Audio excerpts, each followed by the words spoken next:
of the Indianapolis Colts. Hello, everyone, and welcome to Rich Stadium. Tom Hammond and Jim Kelly. And this, of course, is Jim's first game here as a broadcaster after playing here for so many seasons. And, Jim, I know you've been just bouncing up and down. You seem fired up, but it must be an odd feeling. It is an odd feeling. I'm used to walking into the locker room, checking the air in my helmet, and here I find myself with my NBC blazer on. A little nervous, but heck, I'm excited. And it's a little safer up here than it was down on the field. Bit. And the Indianapolis Colts, though, they're looking for a boost.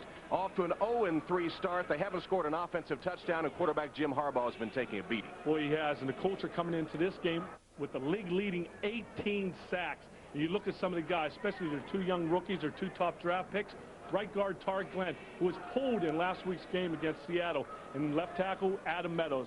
Trust me, Adam Meadows knows who wears number 78 for the Buffalo Bills. And that's Bruce Smith. They'll be seeing a lot of him. In fact, Buffalo hasn't exactly been tearing things up. Off to a 1-2 start, but it would appear that their strength plays to Indy's weakness. This is one of the league's best pass rushing teams. It is. Bruce Smith has had career days against the Colts, one time having 4 sacks.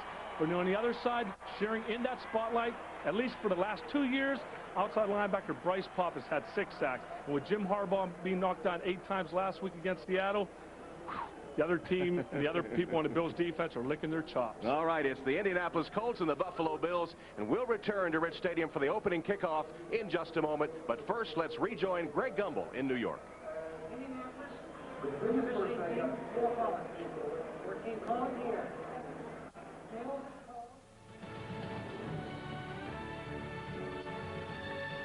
Hi, everyone. I'm Greg Gumbel in New York. Let's quickly update you on the scores of the early games, beginning with the one that just ended at the Meadowlands, where the New York Jets defeated the Oakland Raiders 23-22. It was 22-16 Oakland. Cole Ford's field goal attempt blocked by Corwin Brown. Ray Mickens recovers for the Jets and returns 72 yards for the touchdown. With the extra point, the Jets take a 23-22 lead. They snap a 13-game losing streak at home. They beat the Raiders 23-22. Meanwhile, at Foxborough, the New England Patriots defeated the Chicago Bears 31-3. Rick Meyer got the start today for Chicago at quarterback. He was -2 yards throwing in the first half. It was all Patriots. Just before the break, Drew Bledsoe to Troy Brown. He takes it the distance, 52 yards in all. One of Bledsoe's 2 touchdown passes on the afternoon. The Patriots go to 4-0. The Bears fall to 0-4. 31-3 is the final. In Carolina, look at what the Kansas City Chiefs are doing to the Panthers. 35-7 is the score in the fourth quarter. Elvis Gerbach has thrown 3 touchdown passes for the Chiefs. In Green Bay, the Packers have defeated the Minnesota Vikings 38-32. Brett Favre, 5 touchdown passes. In Tennessee, the Baltimore Ravens looking to go 3-1. They lead the Oilers 36-10. And in New Orleans, Mike Ditka and the Saints win their first of the year 35-17. We'll send you to the kickoffs in Denver, Buffalo, and Seattle right after this.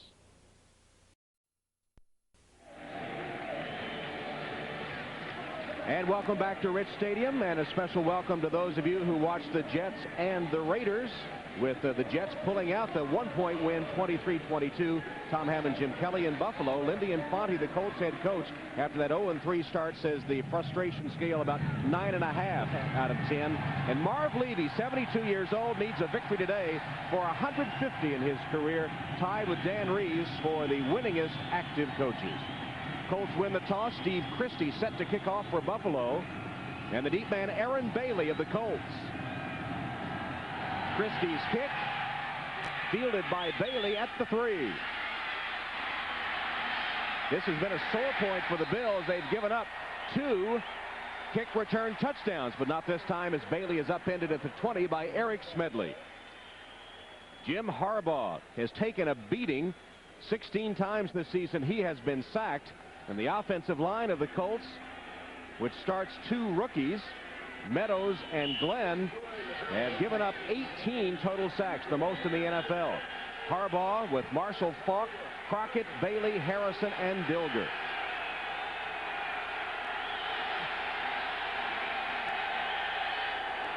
And Faulk lines up at a wide receiver spot as the give is to Crockett. And Zach Crockett with a pretty good gain, twisted down beyond the 30 by Covington. Buffalo Bills open on defense with this formidable front three. Hansen, Washington, and Smith. Hansen's become a real leader of this defense.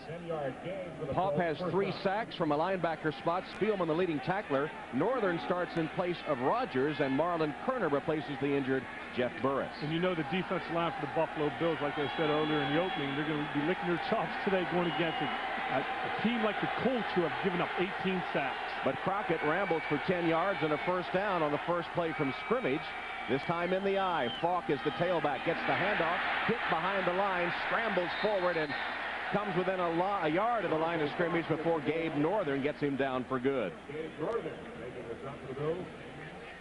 Well, we talked about both the defense and the offensive line for the Indianapolis Colts, but the Buffalo Bills defense are coming after the ball. It's one thing Chris Spielman does very good, is coming and flying through offensive linemen, and of course Gabe Northern making the start today for Sam Rogers. And big Bruce Smith, what an intimidating force for the 2 rookie roommates, Meadows and Glenn, who will have to deal with him in part today, although double teaming on Bruce Smith quite often. Here's Marshall Falk, a seam on the left side. He is hit beyond the 35 to the 37 and brought down by Thomas Smith. One thing that Jim Harbaugh wants to do, Tom, he wants to be able to get this running game going. And talking to Lindy Infante yesterday, he said he doesn't want to have all the pressure on his quarterback, Jim Harbaugh. He realized only so many times a quarterback can pick himself up off the turf. So Marshall Falk has got to pick it up today. Falk has been averaging 3.4 yards a carry in the first 3 games of the season. Here's a 3rd and long, and you see the numbers on Falk as the Colts come with 4 wide receivers, Stabline, McGuire, Harrison, and Bailey, facing the Buffalo nickel defense. Harbaugh from the shotgun. With time, down for Harrison on the sideline and overthrown and incomplete. Marlon Kerner running with Marvin Harrison, but Harbaugh overshot him, but he did have time to throw. He did have time to throw. One thing that interested me yesterday, and playing with Bruce Smith for that many years, him telling us that, you know, he waits to see what type of protection that the opposing team's going to give him before he designs or designates what kind of pass rush he's going to show them. Just usually tries to go around the corner, and that forces them to show what they'll do for their protection. Here's Chris Gardocki, Pro Bowl performer last year for the Colts, kicking toward Mitchell Galloway, just activated yesterday, replacing Steve Tasker. Galloway, who had trouble in the warm-ups, fumbles it, scramble for the football, and the Colts, I think, have it. Yes, Indianapolis recovers the football at the 16-yard line. Galloway had trouble fielding punts all during the warm-ups, and he fumbles this one.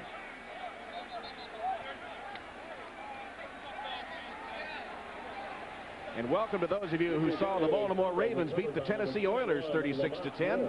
Tom Hammond, Jim Kelly in Buffalo, where Indianapolis forced a punt on its first possession of the game. They send it toward Mitchell Galloway, just activated yesterday. Galloway fumbles the ball. The Colts recover. And it's not a good way to start out the game, especially when they put him in place of a guy like Jeff Burris and Steve Tasker. And I'm sure you're not going to get on him too much because, of course, the first punt return, he's got to forget about it, move on. And giveaway, takeaway, another sore spot for the Bills. Could haunt them here. Lamont Warren's in the backfield. Here's Marshall Falk. And Falk pounds inside the 15 down to the 14-yard line. Here's what happened on Gardocki's punt to Mitchell Galloway. Looks like he's trying to come up. I can't believe that he was thinking about a defensive guy being too close to him. He just took his eyes off the football. And Lamont Warren will be the man that finally corrals it for the Indianapolis Colts. So from the 14, second down play for Indy. Of course, that's one thing that the Indianapolis Colts haven't been doing a very good job on, is picking up a lot of yards on first down. Ranked 29th in the NFL on first down yardage. And the big goose egg there in the touchdown department. The only NFL team has not scored an offensive touchdown. Marshall Falk puts on a move. He's to the 10-yard line. He'll be short of the first down. Stopped by Henry Jones. Third down coming up for Indianapolis. Again, looking for their first offensive touchdown of the season. Their only TD was an interception return for a touchdown by linebacker Elijah Alexander. There's Marshall Falk. They need to get him untracked early. One thing on that last play, Tom, I think the Buffalo Bills defense was caught in almost a pass rush mode. Phil Hansen coming up the field wide, and Marshall Falk, slip underneath it and gain enough yards, but still third down and 5. Stabline, McGuire, Harrison, and Bailey on for Indianapolis. Stabline in motion. From the shotgun, Harbaugh has time. His pass for the touchdown. Aaron Bailey with the first offensive touchdown of the season for the Indianapolis Colts. 10 yards from Harbaugh and a tip of the cap to the offensive line. They gave Harbaugh time. They sure did. They not only gave him time, but they gave him time with a blitz coming right up the middle. And this is one thing that we thought today coming into it. If Jim Harbaugh has time to throw the football, he's going to complete passes. And for Aaron Bailey making his start today, can't be any happier. So Aaron Bailey with the touchdown reception, his first of the season. First for the Colts on offense. And now Kerry Blanchard will attempt the extra point. And he boots it through. So Bailey with the touchdown catch. The extra point makes it 7-0 at the 10:53 mark as the Colts score their first offensive touchdown of the season, taking advantage of the turnover. Marv Levy inserting Mitchell Galloway, just activated yesterday, back in punt return with Steve Tasker and Jeff Burris injured. And Galloway, who prophetically had all kinds of trouble fielding the punts in the warm-ups, muffed the ball, recovered by Lamont Warren, and the Colts have the lead. So Todd Collins now facing a 7-0 deficit before he's even taken the field. But I'll tell you what, it's not going to be the first time he does that. If he plays many years in the National Football League, 7 points is not a lot of points right now. But of course, the Indianapolis Colts have to feel good because second possession on the turnover, being able to put the ball in the end zone, the first touchdown of the season. That's something that Lindy Infante was telling. They just need a little success. He said the longer you go without scoring, the tougher it becomes as the pressure mounts. So that one's off immediately, and the Colts have to be feeling good about themselves and some much-needed confidence after punching it into the end zone off the turnover. And I'm sure the Colts are thinking right now, especially the offensive line, a little more, I guess, confidence because they're able to pick up that blitz and give Jim Harbaugh the time that he needed. It took them 3 plays to travel the 16 yards after the turnover as Blanchard kicks it off, fumbled around, finally picked up by one of the up men. And he'll take it down to the 27-yard line. That's Mark Pike.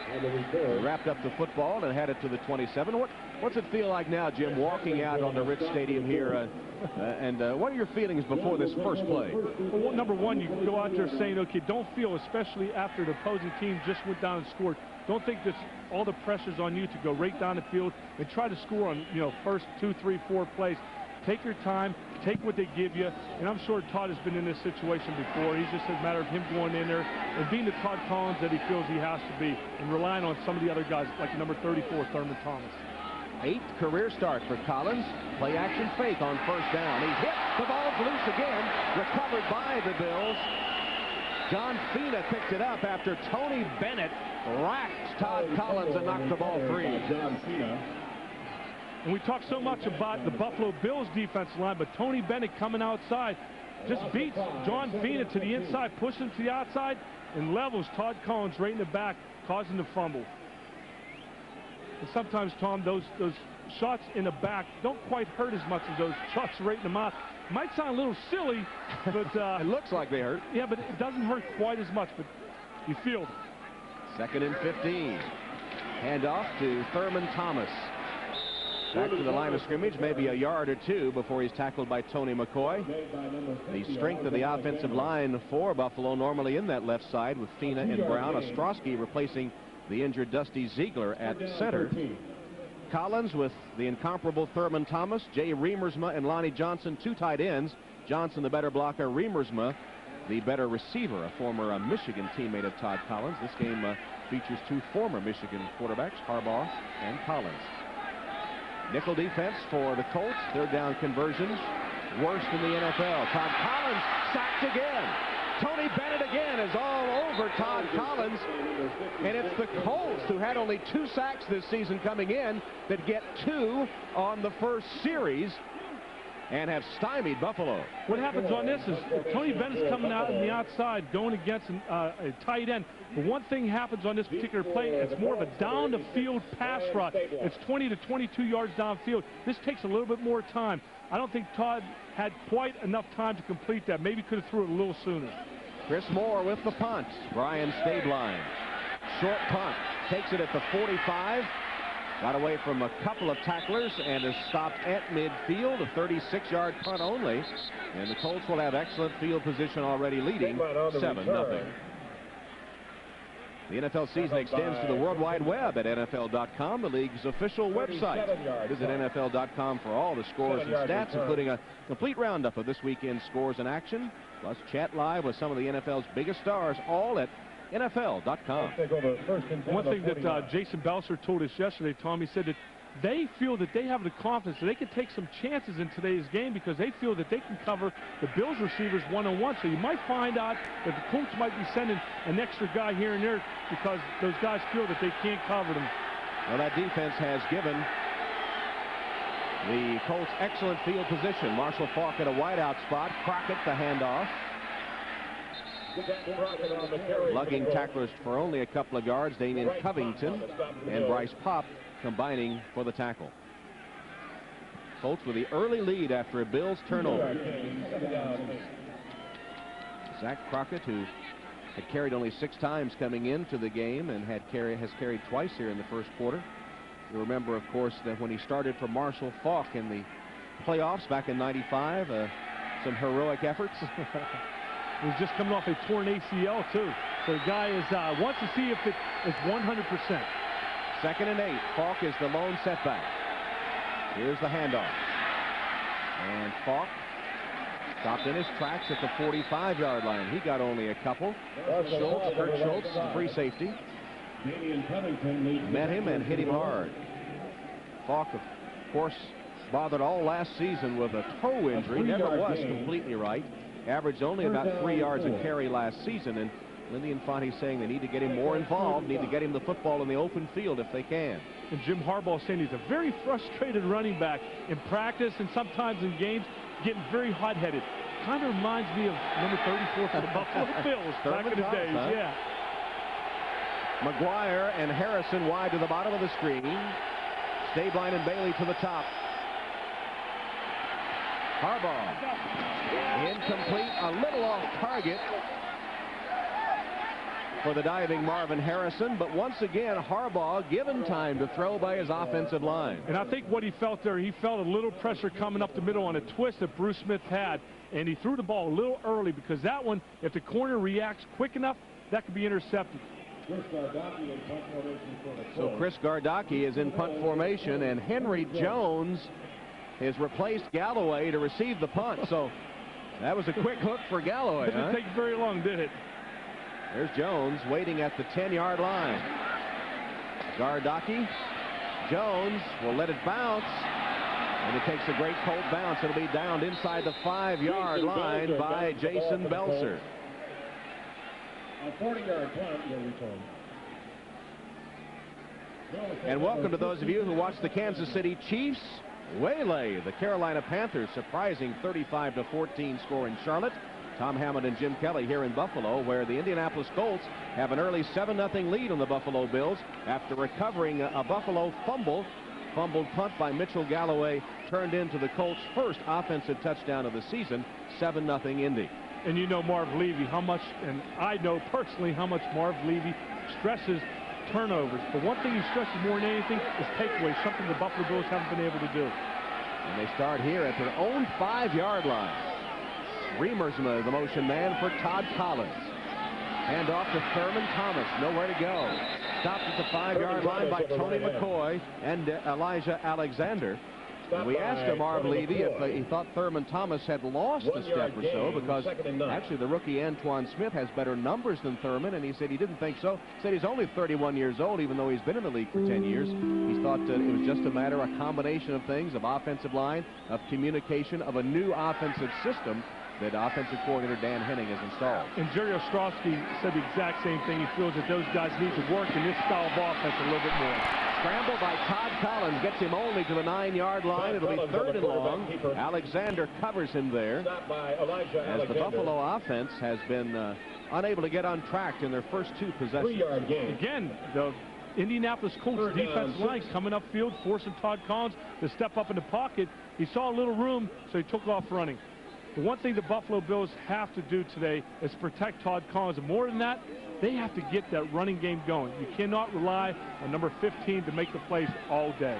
This is a much more conservative Buffalo offense that Todd Collins operates than the one you did when you called your own plays. Collins, 3rd and long on the pass, lets it go, and it's caught by Andre Reed, but he is twisted down short of first down yardage by Montgomery, the dime back for Indianapolis. It almost looks like Todd Collins is dropping back, looking at the pass pressure, just watching him how he does it. It looks like that maybe at the beginning of the game, some of that pressure might have got to him. So hopefully he can come to the sidelines and realize that's what he's doing, because as a quarterback, you don't want to have to concentrate on the guys in front of you. You want to be able to read the defense. You know, on that pass, excellent catch by Andre Reed, something that he does a very good job of. Chris Moore with a low snap gets it away toward Brian Stabline. Line drive, taking it to 41-yard line.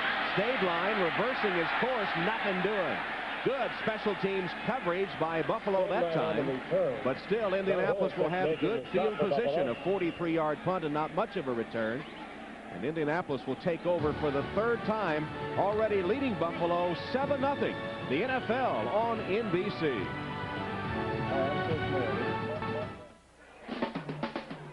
Hey, what's our good buddy Don? He thinks he can meet that girl. What's the bet? Hey, Brick Boy, go dust yourself off. Hi, Cupcake. What do you say I buy you a Bud Light and you appreciate it? For the great taste that won't fill you up and never let you down. Nicely done. Fun to watch. Make it a Bud Light.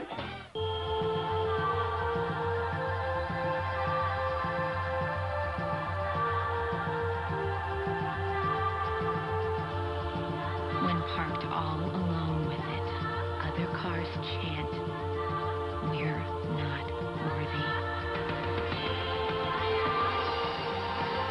The new Nissan Altima, starting at $15,000, $17,990 with a lot of stuff. Who cares what they say about such and such? What if it isn't true about such and such? Unlike others, we don't listen to what someone's uncle heard through his cousin's podiatrist about some hot biotech stock. Our mutual funds stick to simple, clear strategies that seek performance through discipline. Strategies that are based on facts, not rumors. We're not concerned with the rumor mill. We do not indulge in gossip. AIM. Invest with discipline. The NFL on NBC is brought to you by Bud Light. If you want great taste that won't fill you up and never let you down, make it a Bud Light. By Nissan, who reminds you that life is a journey. Enjoy the ride. By Liberty Mutual Insurance, helping people live safer, more secure lives. That's the freedom of liberty. And by Intel, makers of the amazing Pentium 2 processor. Rich Stadium, not too far away from Niagara Falls. I've been meeting those Kelly brothers all weekend. You think we can convince one of those to go over to balls in a barrel or something? They seem game for anything. No, not quite. First down play, Jim Harbaugh. 2 tight ends this time for Harbaugh, and he finds Marvin Harrison for a 9 or 10-yard gain before he's hit by Gabe Northern. So they max protect with 2 tight ends on Jim Harbaugh, and he's able to find Harrison for close to first down yardage. When you max protect, you're sending only 2 to 3 receivers out at a time. One thing that they're doing, they're leaving their extra back in the backfield. But one thing the Buffalo Bills aren't doing, they're not blitzing anybody else. They have confidence in their 4 guys up front. But right now, they're not getting the job done. Jim Harbaugh is having the time to throw the football. And that is an unaccustomed luxury for Jim Harbaugh. For any Indianapolis Colts, in fact. Right. I mean, those guys just go crazy when the Bills go through the Colts. But today so far, it's been all Colts. Just short of the first down. 9-yard gain. Jim Harbaugh already leading 7-0, looking for more with good field position and almost like a free play here with second down and about a foot. Do you like to take a shot here? Sometimes you do, but a lot of times you might think the defense might be thinking you're thinking that too. So what you might want to do is just pick up the first down. I never thought I'd hear you be so conservative after all these times you say we should go for it. Well, a lot of times, Crockett that goes for the first down. Tom, if I was the quarterback, maybe I would go downfield on that particular play, but I'm just thinking about what's happened right now and thinking about what's happened to Jim Harbaugh in the past. Maybe it's best just to give it to Zach Crockett, make him get the first down. Good field position right now inside the 40. Here's what has happened to Jim Harbaugh in the past. This season, 23 hurries, 10 knockdowns, 16 sacks. Ouch. I wonder if he is going to be on that live ER show this week. Harbaugh's pass caught by Dilger, and he is down to the 15-yard line. Chris Spielman, the linebacker, had to cover the big tight end Ken Dilger, and he rambles for 23 yards and a Colt first down. Right here, Ken Dilger. One thing about him right here, tight end, if Jim Harbaugh is going to have this much time all day, the tight end is going to be able to run down the field, especially with a guy like Chris Spielman covering. I mean, Chris Spielman is the type of linebacker who can in your face knock you down, but not a great cover guy. First down, Colts at the 16. Dilger last year had 42 catches. That one was number 3 of the season. Here's Marshall Faulk inside the 10 and then thrown back. Gabe Northern led the attack with help from Marlon Kerner. And Falk even appears to have a little better spring in his step. All the results of better, I think, offensive line play so far in this first quarter. It has. Maybe they get caught up, or maybe I should say that Buffalo Bills get caught up in hearing so many negative things about the Indianapolis Colts. Maybe the Colts get tired of hearing about it. They're coming off. They know they're playing against one of the best defensive lines in football, but they're proving today that so far they're the better front. 2nd and 3.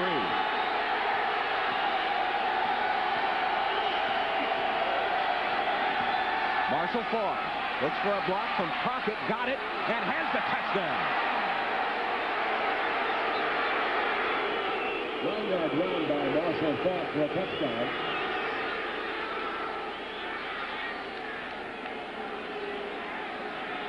Marshall Faulk, his first rushing touchdown in a long while, totes it in for the Colts. Usually don't hear the boos from the Buffalo Bill fans, but 2 series right down the field, Marshall Faulk running over a linebacker to get into the end zone. And this is something that you talk to a lot of the coaches. One thing they stress all the time is tackling torso. Look at his number as, you know, not number 20 or not number 28. It's 2.8, tackling right in the decimal point. Blanchard's extra point is good. Marshall Faulk has now scored 6 of the last 7 touchdowns the Colts have scored against Buffalo. And he has given Indy a 14-0 lead still in the first quarter at Rich Stadium. Eileen, she's been good to us.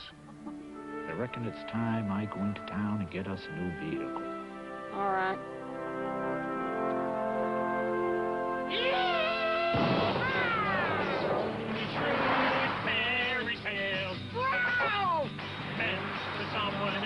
And not for me.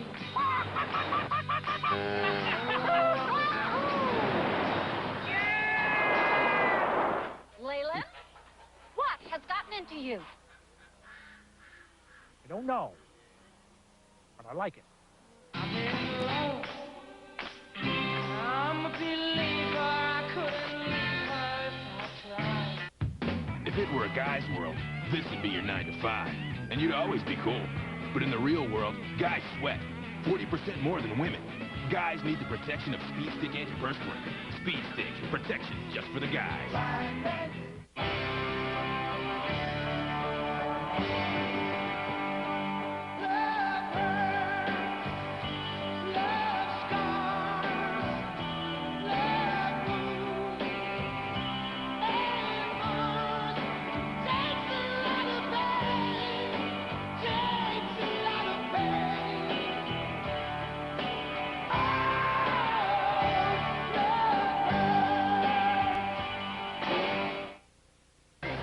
You going out for this one? Oh, let's go. Let's do it. Blue. Hut. I'm open. This is the NFL on NBC. 2:35 left, opening quarter, and break up the Colts. After not scoring an offensive touchdown all season, they have scored 2 in the first quarter and have dominated the game thanks to excellent field position. Here's Gardaki's kick, bouncing off. Eric Mold still doesn't have it and is down at the 10-yard line. And listen to the boos. Mold's on the return, stopped by number 53, Sammy Burroughs. Well, Eric Moles had trouble fielding that one, and not much has gone right so far for the Bills. They're down 14.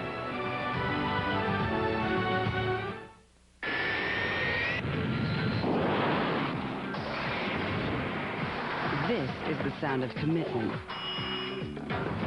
The planes, trucks, and people of UPS in action, giving you more on-time delivery options than anybody else.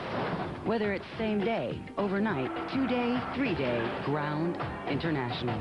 In other words, whatever you need to move your business. Thanks. UPS, moving at the speed of business.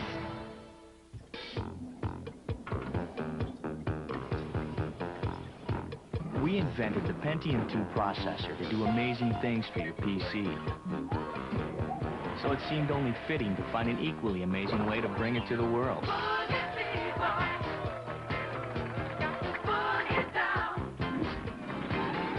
Did somebody say road trip? I think it's going around.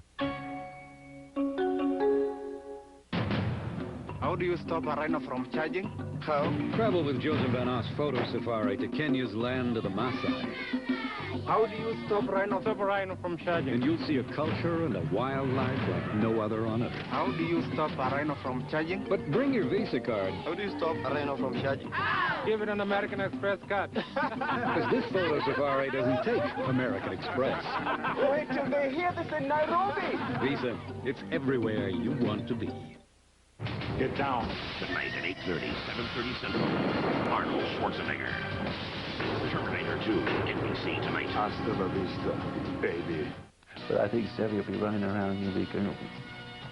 So I think the character of the guy and the charisma is going to be quite fabulous. The Ryder Cup, next weekend on NBC. Once again, the Buffalo Bills find themselves in a hole, trailing by 14 and a first down deep in their own territory. Collins, under pressure, throws a screen, dropped by Antoine Smith, who had replaced Thurman Thomas on that play. And Collins knocked on his backside in the end zone. Jim, the Bills just look incredibly flat to me. People are dropping footballs on special teams in the backfield. They're being dominated by an 0-3 team, and they just don't have a spark. They don't, and that's something that you feel that they have to have. I mean, you don't have a sold-out crowd, I'm sure, like they're used to, but they're professional athletes. They have to get out there and bring themselves to a level that they're used to playing at, and right now they're not looking too good. Marv Levy assured us yesterday that his team would not take the Colts lightly. So far, that is not the case. They appear to be really emotionally flat. Collins on second down. Through the hands of his intended receiver, Antoine Smith. Tell you what, if you want to get your offense going, having a young running back come in there like Antoine Smith and see him drop 2 passes in a row, I think I might be patting number 34 in a button, telling him to get in the ball game. At least I know, being a quarterback, you know who you want in the football game. And so far, Antoine Smith has dropped 2 passes in a row. Collins with the delivery. And that's a bad-looking ball that he threw. It wasn't a spiral. It wasn't pretty, because, of course, right in hand should have been caught. And then Grant leveled Smith just to let him know he was there. Play action fake. Collins in trouble. Stopped at the 1-yard line. It's a safety. Now they say he was in the end zone or not. They're going to mark it out of the end zone just by a foot. Al Fontenot with the sack, the third of the quarter for the Colts, who had only 2 this season, and he almost got him in the end zone. Collins just able to avoid the safety. It almost looks like what they're doing is going after what happened to Jim Harbaugh last week. I mean, with 8 sacks, and all of a sudden, Todd Collins, all types of pressure through the first 3-4 series. Here's Chris Moore kicking to Stabline. Another short punt. Takes a great cold bounce.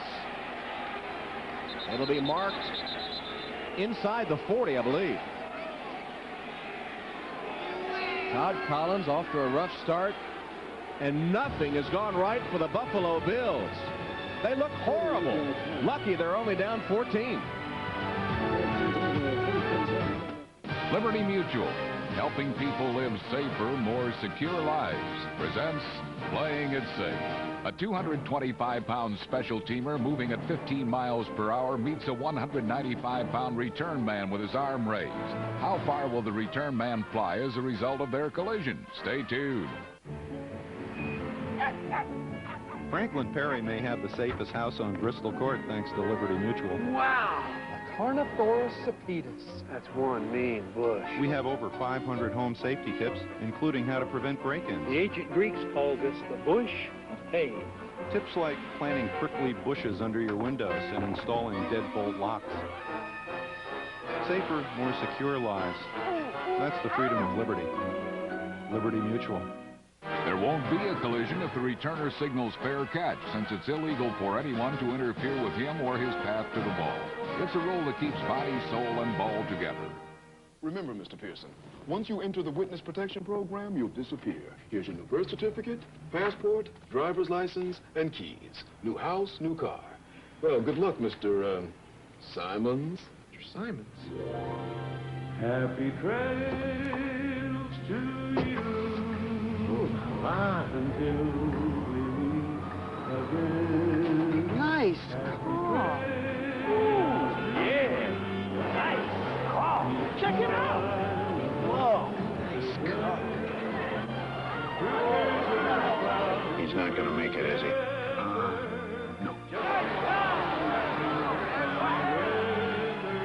Happy trails.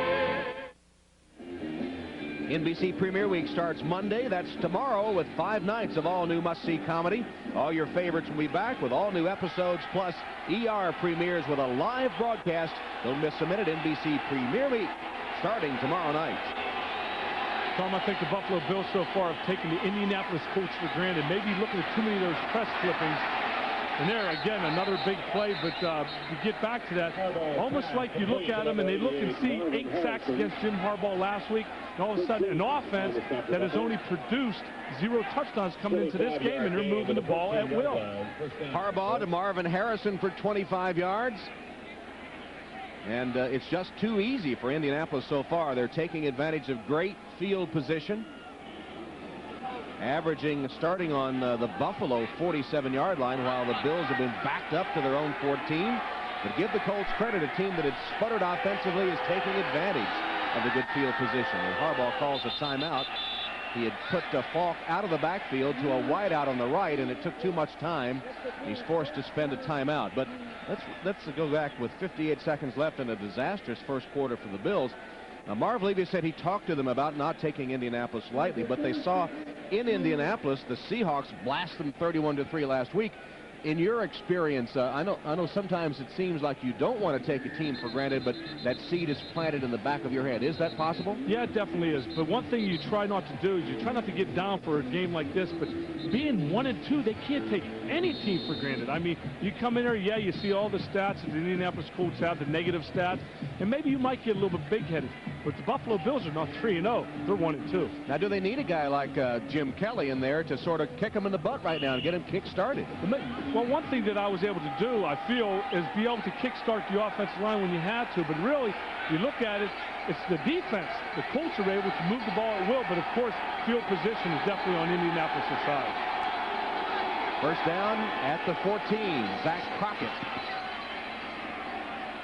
Crockett with a tough run, nets him about 3 yards before he's knocked to the turf by Damian Covington, and a scuffle breaks out.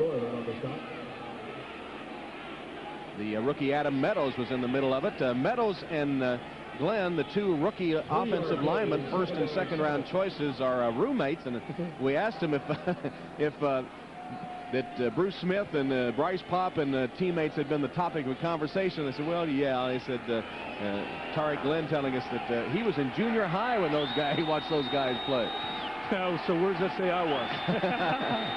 Yeah, in the National Football League already. Draw play handoff, Marshall Faulk to the 5, and a flag comes in. That's the first flag of the game. Bryce Popp made the tackle on Faulk. Bryce Popp making the stop for the Bills.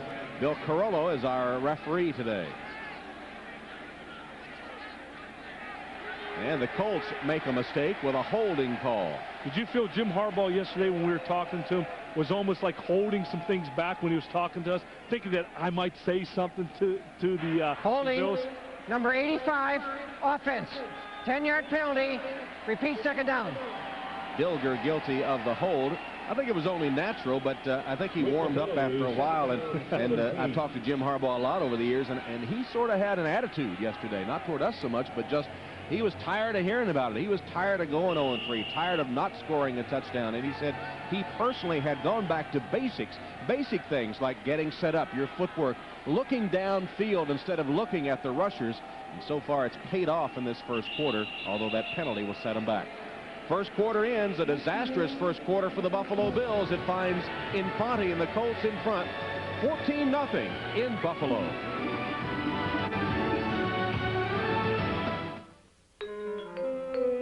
I'm in publishing. We sell drums, fresh flowers, Vintage cars. We make ceramics. We make the pot that goes in here. Fish sticks. We have computers. I know a lot about computers. No, you don't. We use computers. I just don't know much about them. Jack squat. We need somebody that knows manufacturing, Ceramic. flour, wholesaling. The publishing business. and computers. Any ideas?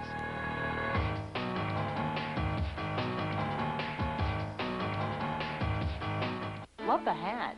Oh, I need it. My hair's a disaster. Look at my dandruff. You just need the right shampoo. With regular shampoo, flakes can keep coming back, but Head & Shoulders helps stop flakes before they even start, so your hair looks great. Change dandruff problems into beautiful hair. My name is Jim, and I am the beer man, and I'm proud to sell this Coors Light. So please do not call me beer dude. Don't yell beer jockey, barley boy, or suds buddy, and I'll be happy to pour you a frost-brewed Coors Light. Stay away from Brew Brother, Captain Cup, and Sir Pour-A-Lot, and you'll get your Rocky Mountain refreshment faster than you can say Lager Lugger. I am Beer Man. Hey! Beer stud. Coming. Nobody's tougher on motor oil than a police force. The extreme stress and searing heat generated by their hard driving can break down an oil in no time. That's why hard-working police forces use Castrol GTX, the only leading 10W30 that provides maximum protection against both viscosity and thermal breakdown. Because some people have more important things to worry about. Castrol GTX. Drive hard. Now, get a free NFL Drive Hard video when you buy a case of Castrol GTX. Tom Hammond and Jim Kelly. We start the second quarter with Indianapolis leading Buffalo 14-0, and the ball on the Buffalo 21-yard line. Remember, we showed you this season so far, all those numbers. Harbaugh, thanks to his offensive line, no hurries, no knockdowns, no sacks in this first quarter. Here is a 2nd and 17 play after the holding penalty. Harbaugh got some pressure that time and heaved it away. Bailey made a little effort at it, but Ted Washington forced Harbaugh to essentially throw it away. Harbaugh's now 4 of 7 for 66 yards and a touchdown. It was excellent coverage by Thomas Smith on the outside. Jim Harbaugh had the time to throw, but again, excellent coverage on the outside by both defensive backs, Kerner and Thomas Smith. And you know, I practice against Thomas Smith every single day, and to me, he's one of the best cornerbacks in national football. He's very strong, very aggressive. He likes challenges, and he's got one today. 3rd and 17. 4 wides. Stabline in motion. Harbaugh, quick strike, knocked away, intended for Aaron Bailey, and Marlon Kerner was up to the task. Kerner, the young man, the 3rd-year veteran from Ohio State, who's replacing Jeff Burris. Marlon Kerner is the type of player, he will take chances. He doesn't care. He knows that it's a no-lose situation. And right there coming up, maybe a little bit of Kurt Schultz. He'll hit anything in sight. Sometimes maybe a little bit late. Field goal attempt now upcoming for Kerry Blanchard. 4 of 7 this season. Pro Bowler last year. 39-yard attempt. Up. And good. Blanchard's kick is good. So once again, field position pays off for the Colts. Blanchard's field goal makes it 17-0 Indianapolis.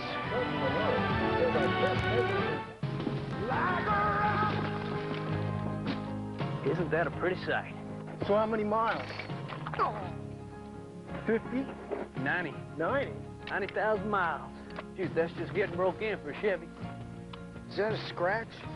scratches give character. The best long-term quality of any full-size pickup belongs to Chevy. Women like character. Chevy, the most dependable, longest-lasting trucks on the road. Whew, what'd you step in? 30 copies. These should be on letterhead.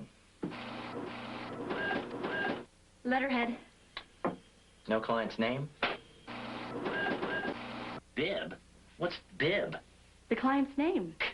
Try Bob. Welcome aboard, Bob. It's Bib.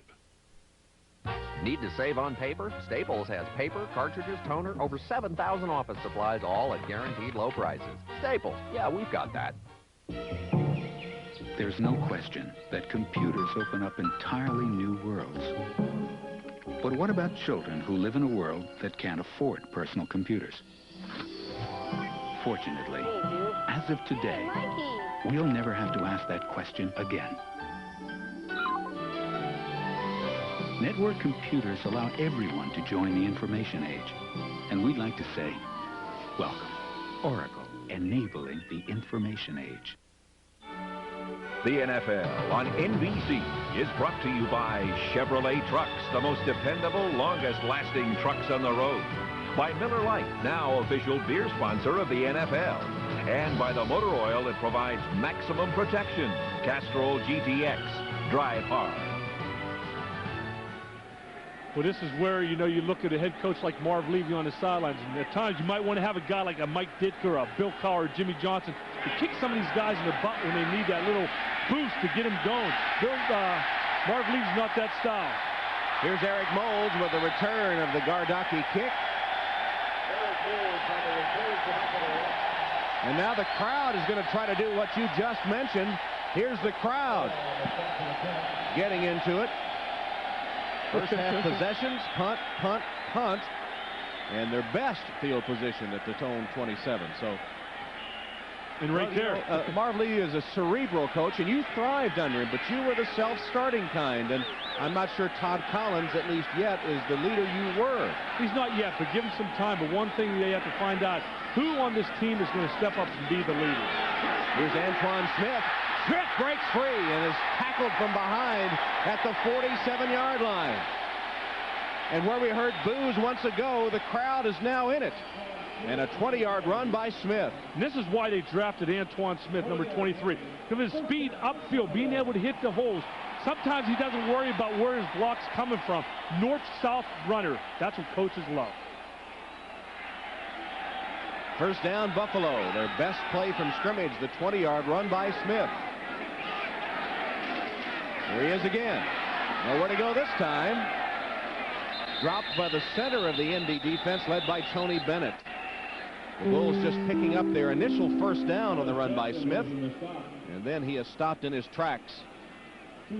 Tom, one thing you don't like seeing is when there is a stack up like that with almost no gain, is a bunch of big number blue jerseys right now standing around watching. You know that when you see that, there's too many white jerseys on the ball carrier. You see the other scores as New Orleans with a surprise win after all the troubles they had had, and Cincy and Denver tied at 7 early.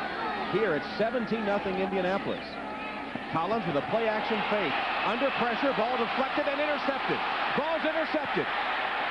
Johnson knocked out of bounds. Ellis Johnson, after Al Fontenot had deflected it, Ellis Johnson picked it out of the air, and then Todd Collins is forced to chase him down and knock him out of bounds. There's big Ellis Johnson.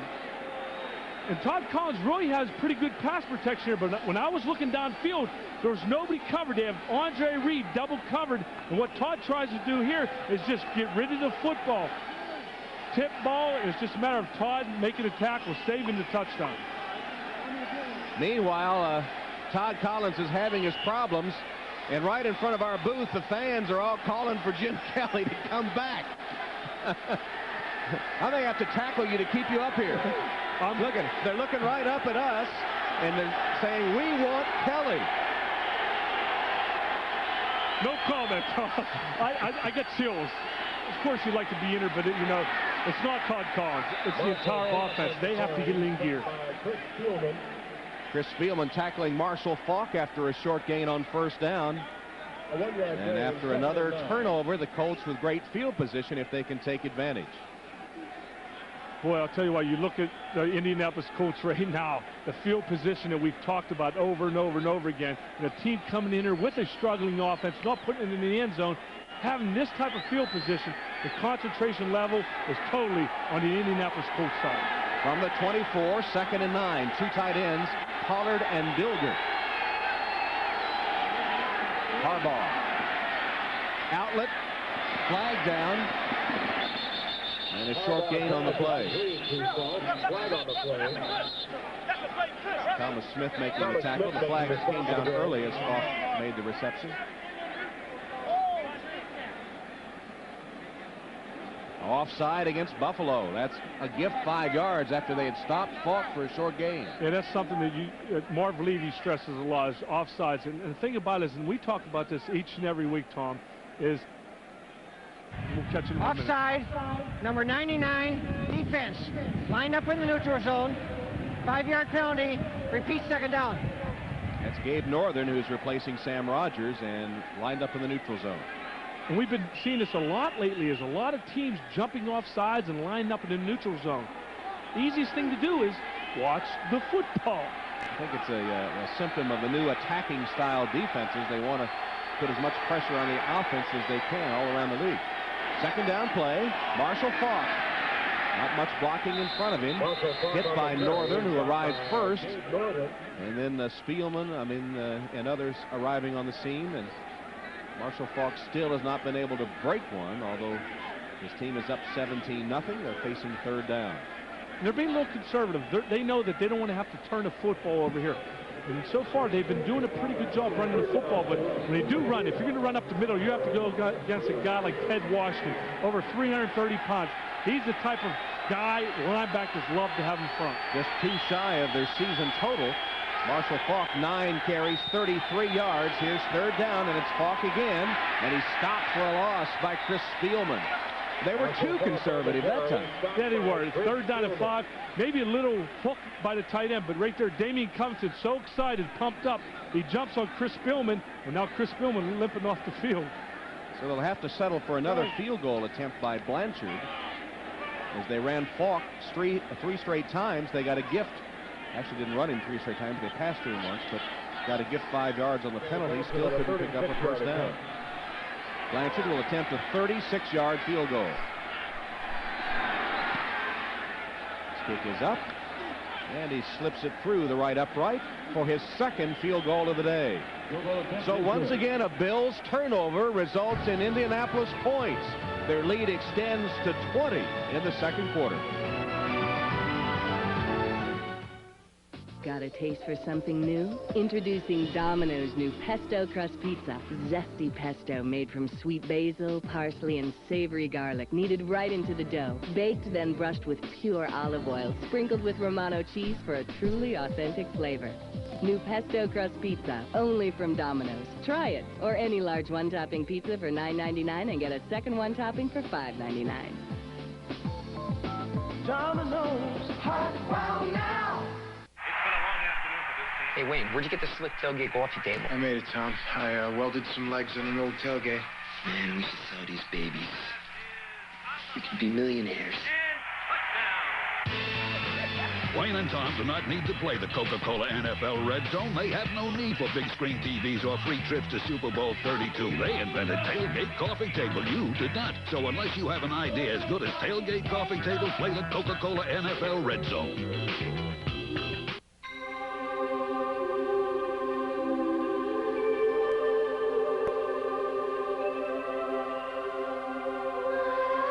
There are 2 sides to every Monte Carlo.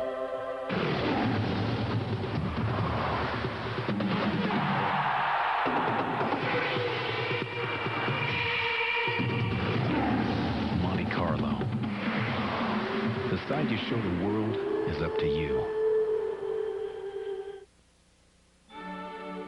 The NFL on NBC is brought to you by Domino's Pizza. Call now to enjoy a hot and delicious Domino's Pizza by halftime. For a hot wow, call Domino's now. A real hint of autumn in the air today, but it has not been a sweet smell for Buffalo Bills fans. Their down by 20. Collins hasn't had a good day, but then neither have any of his teammates. And it's been total domination by the Colts of all teams. And I'm kind of glad I'm sitting up here beside you the way they're played, Tom. Moulds fields this one cleanly. He had fumbled the last one. And Eric Moulds trying to break to the outside. Stopped at about the 27-yard line. Surprising result here. Let's check in with Greg Gumbel. On the return, stopped by Dietrich. All right, Tommy, we'll take you to Seattle, where Rodney Harrison picks off Warren Moon and takes it 75 quick yards down the sideline to break a 3-3 tie. San Diego, with the extra point, jumps on top of the Seahawks by a score of 10-3. Tom? Greg, and the National Football League is just totally unpredictable, isn't it? Well, isn't that the truth? And that's why every week you got to show up ready to play. Which the Bills do not appear to be ready so far in this game, at least. They're down 20. Here's Collins on first down. Chase from the pocket. Scrambles, fumble the football, and the Colts have it again. Picked up by Grant.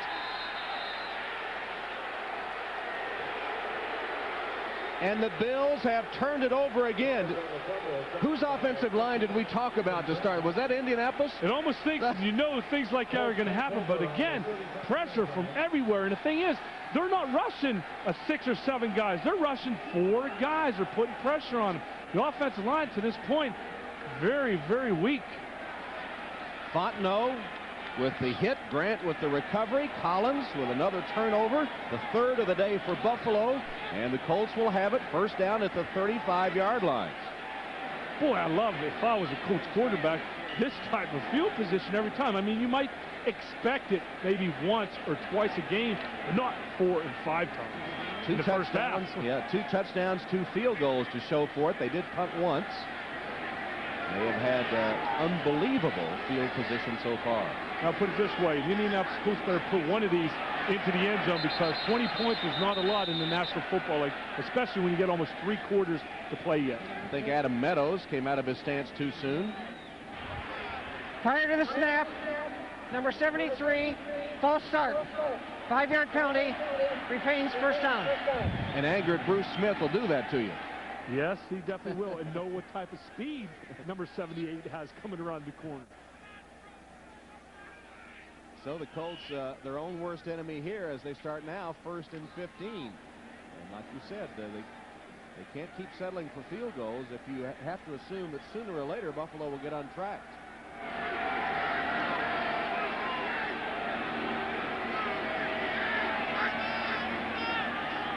Harbaugh, first down.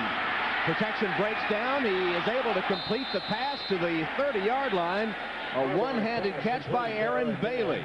Phil Hansen was all over Harbaugh that time. He was able to step up and get rid of the football, and then Thomas Smith tackled Bailey. Well, that shows the type of player and athlete Jim Harbaugh is, being able to step up and not take the sack, being able to get rid of the football. Most quarterbacks in the National Football League cannot do that. The one thing Jim Harbaugh is a great athlete. And a sparkling catch here by Bailey. Look at that one-hand snag. Looked like an outfielder without a glove. Bailey with a beautiful catch. Short of the first down, though. It's 2nd down and about 4. Here's the reverse to Bailey. Bailey tackled on a beautiful defensive play by Gabe Northern. Northern was blocked. He was down on the turf and still made the play. I was isolated on Gabe Northern that time, just watching, because the blue jersey came into focus, and he wasn't fooled at all by that reverse. And that's what he's supposed to do. He's supposed to cover the back side of this. And Gabe Northern starting today for Sam Rogers. But what he does, he comes upfield, and you're able to see him, and he's not fooled by this. Jim Harbaugh makes a try, but whiffs, and Gabe Northern with an excellent tackle. Yeah, Harbaugh really didn't even make contact. I thought he had initially, but on the replay you could see he didn't. Come on, Jim, put your nose in there, knock him down. 4 wide receivers, 6 defensive backs. Harbaugh, Stabline can't handle it, or Harrison can't handle it. The pass a little off target, and Harbaugh missed on that one. Is 4th down. And the field goal unit once again trots onto the field for Indianapolis, and they're stalling on their offense now a little bit. After scoring 2 touchdowns, they have settled now for 3 straight field goal attempts. And Tom, you got to credit so far the Bills defense not allowing the Colts to get into the end zone. They have struggled in the past, the Colts getting into that point, but the Bills' defense is stiffening. Now it's time for the offense to pick it up. And this is a 49-yard Blanchard attempt, and he's got it up, and it's through. Wow. Hit the upright. Hit the right upright and fell through. Everything going right for Indy early. Watch this one. Blanchard, 49 yards away.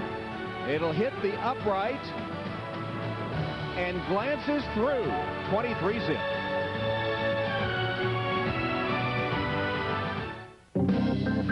Kids are cool.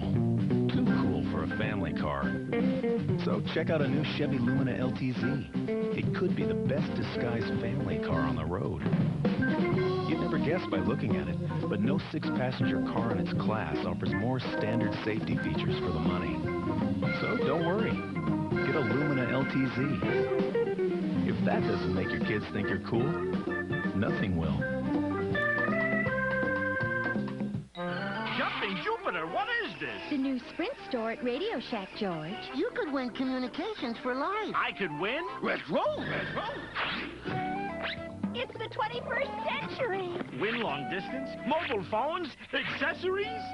Yes, and yes. Win communications for life. Don't even think about it. The new Sprint store at Radio Shack. You've got questions, we've got answers. Dick, the creator of Miller Lite Advertising, has great news for all football fans. This year, Miller Lite is an official beer sponsor of the NFL. That means that this season will be better than last season.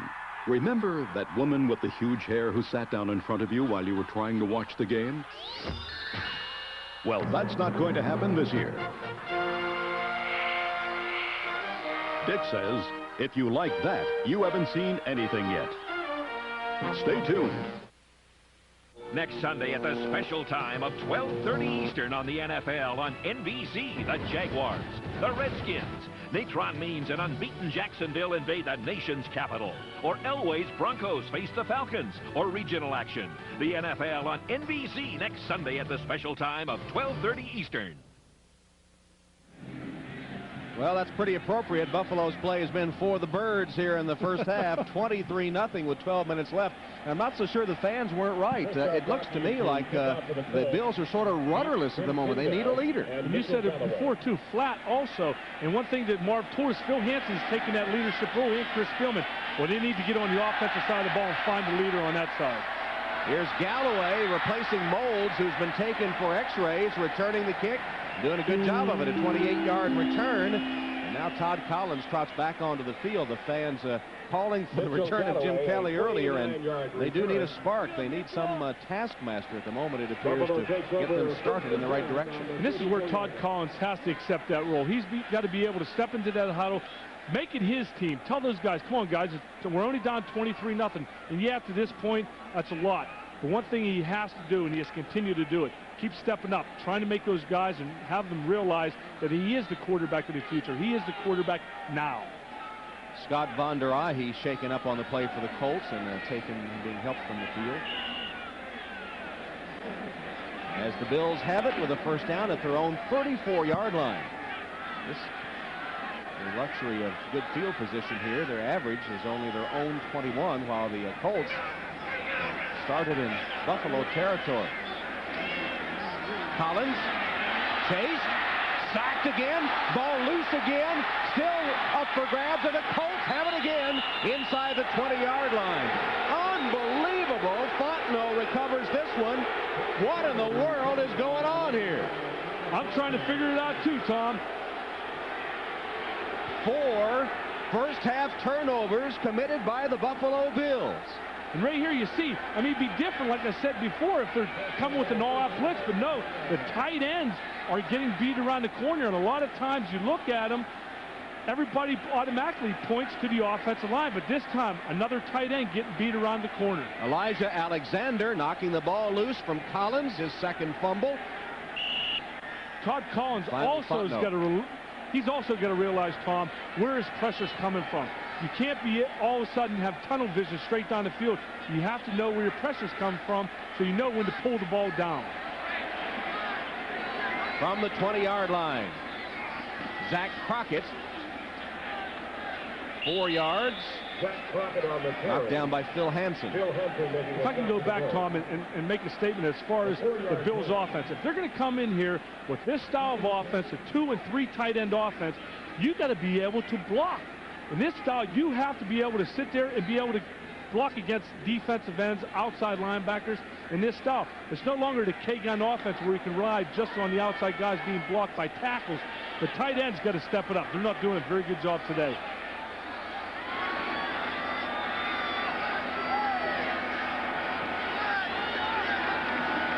Harbaugh completed. Pollard, the tight end, inside the 10-yard line. First down, Indianapolis. Northern and Covington. The stops, look at that, a couple of punts, but look at the field position. Buffalo 16, Buffalo 49, their own 47. Buffalo 39, 25, and 30. That's been Ted Turner-style gifts here in the first half. And I'm laughing because, I mean, I'm not laughing, I guess, a little bit against them because this is a team that coming in there struggled so much. But boy, field position, big plus on the Colts side. First and goal from the 8. Marshall Faulk bounces to the outside, keeps his balance down to about the 2. Just tripped up by Gabe Northern. Faulk a little slow getting up. And he doesn't have that much room to run, but he's able to follow his blocker up through there, being able to get down inside the 5-yard line. That's all you have to do is just take a couple clips after clips. Maybe a little conservative, but when you gain 5 yards and you get down inside the 5, maybe a good time, maybe a little play action right here, Tom. 11 carries, 38 yards. They correctly ruled his knee down at about the 4-yard line, though he bounced on to the 1 or so. And the ball will be sitting just inside, or setting just inside the Buffalo 4. And Indianapolis, with 1 on the play clock, has to spend another timeout, their second timeout in this half. But it has been a rosy first half for the Colts, threatening again, already leading by 23.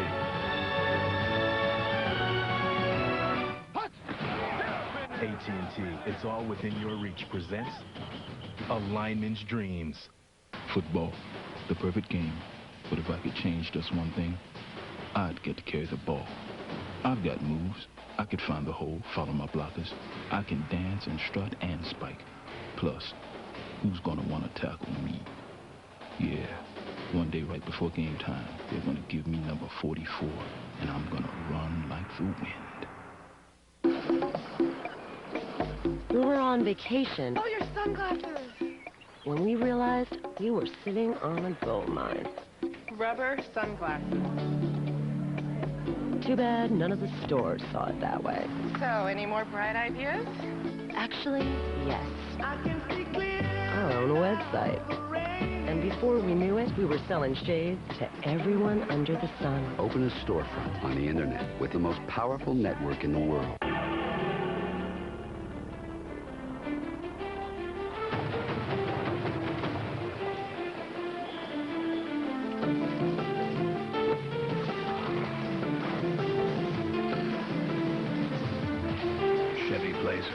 With the exclusive driver control system, a little security in an insecure world.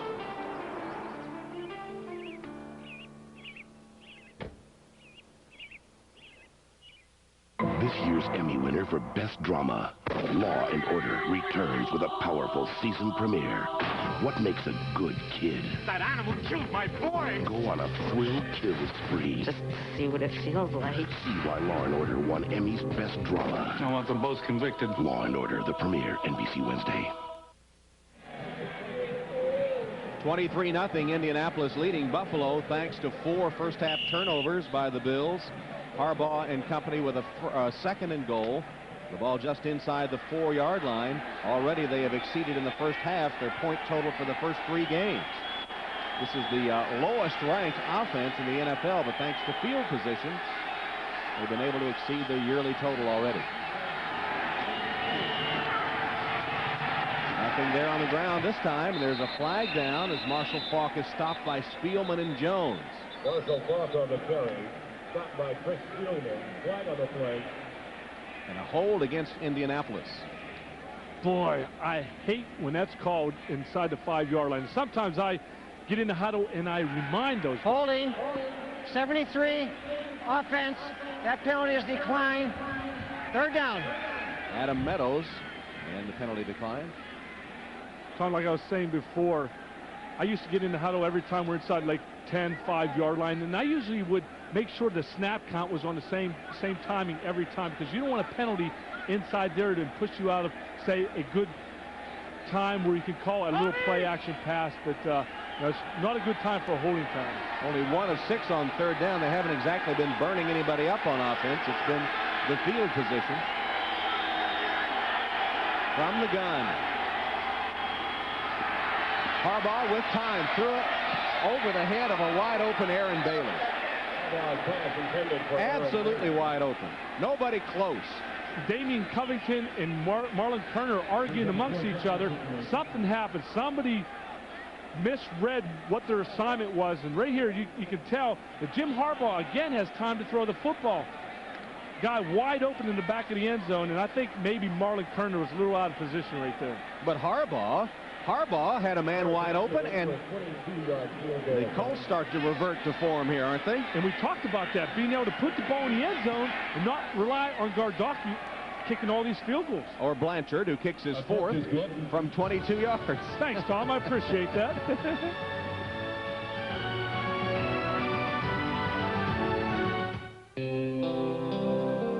Send your packages in 2 days with FedEx to lots of different places. You get lots of different prices. Send your packages in 2 days with UPS to lots of different places. You get lots of different prices. Send your packages in 2 to 3 days with Priority Mail to lots of different places. You get the same price. You know, $3. So, what's your priority? Priority Mail from the U.S. Postal Service.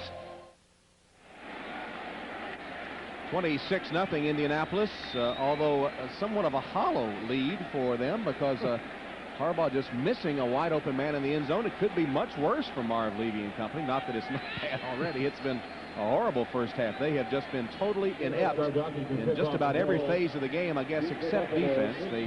They have held the Colts out of the end zone on several occasions. 4 times they've had to settle for field goals, but that wasn't any good defense last time. It was just Lindy's quarterback, Jim Harbaugh, missing a wide open receiver in the end zone.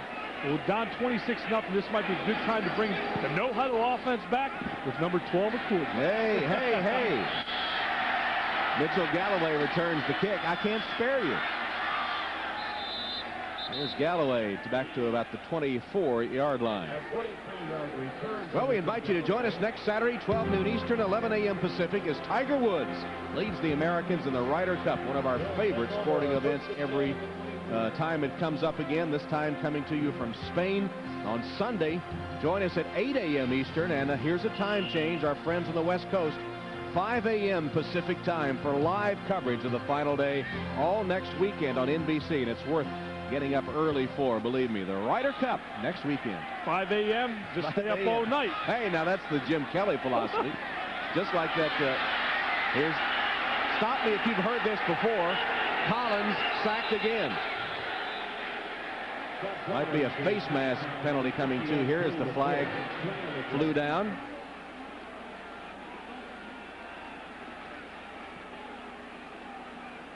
Personal foul, face mask against Indianapolis. Lucky break for the Bills.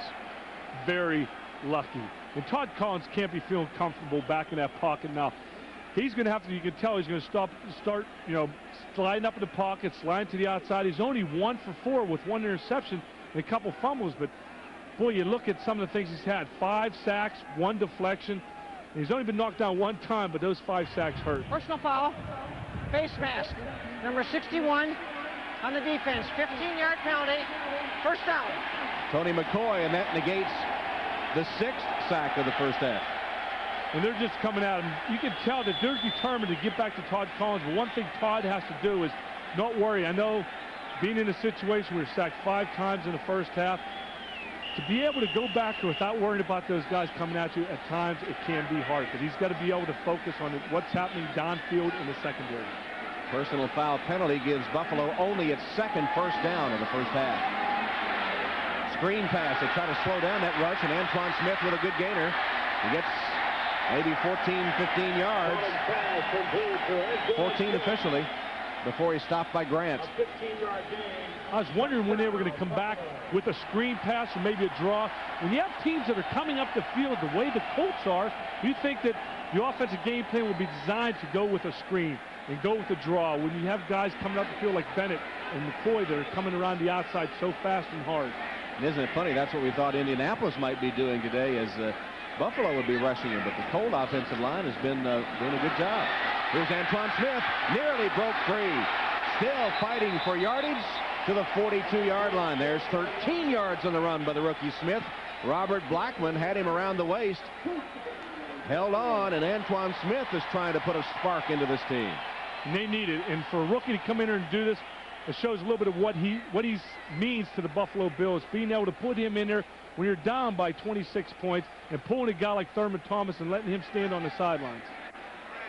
Antoine Smith was a junior college All-America at Eastern Mississippi, and then Conference All-America Offensive Player of the Year at Houston.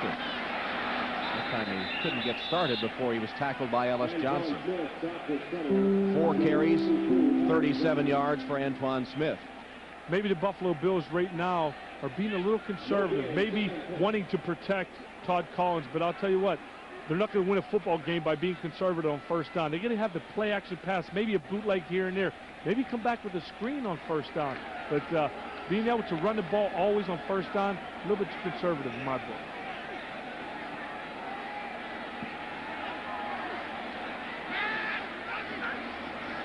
Collins, a little quick to exit the pocket that time. He's got some room down the sideline, ducks out of bounds at the 40-yard line, gain of 1 or 2 yards. Did you think he was quick to come out of the pocket? No, maybe a little bit at the beginning, but I was looking at the receivers downfield, and they really pretty much only put Andre Reed and Quinn Early into the pattern with Antoine Smith swinging out to the right, but it was a deep designed pattern, and on that you need that extra time. He didn't have the time to throw the 30 to 40-yard pass downfield, so he figured if he scrambles, maybe he'll be able to come up with a big play. But something that I wasn't used to doing was too much scrambling, Tom. Yeah, I've seen you run. You call him run? Try to run. 0 for 3 on third downs. This one 3rd and 7, and Collins stands in, deflected and caught by Reed. Andre Reed with the quick hands and the quick reaction because Robert Blackman had it go right off him. And Jason Belser then,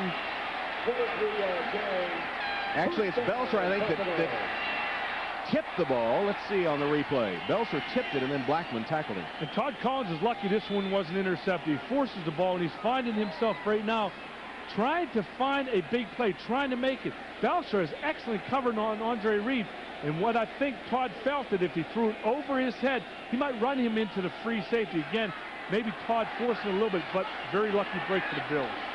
It gives them a first down at the 16. Thurman Thomas back in the game.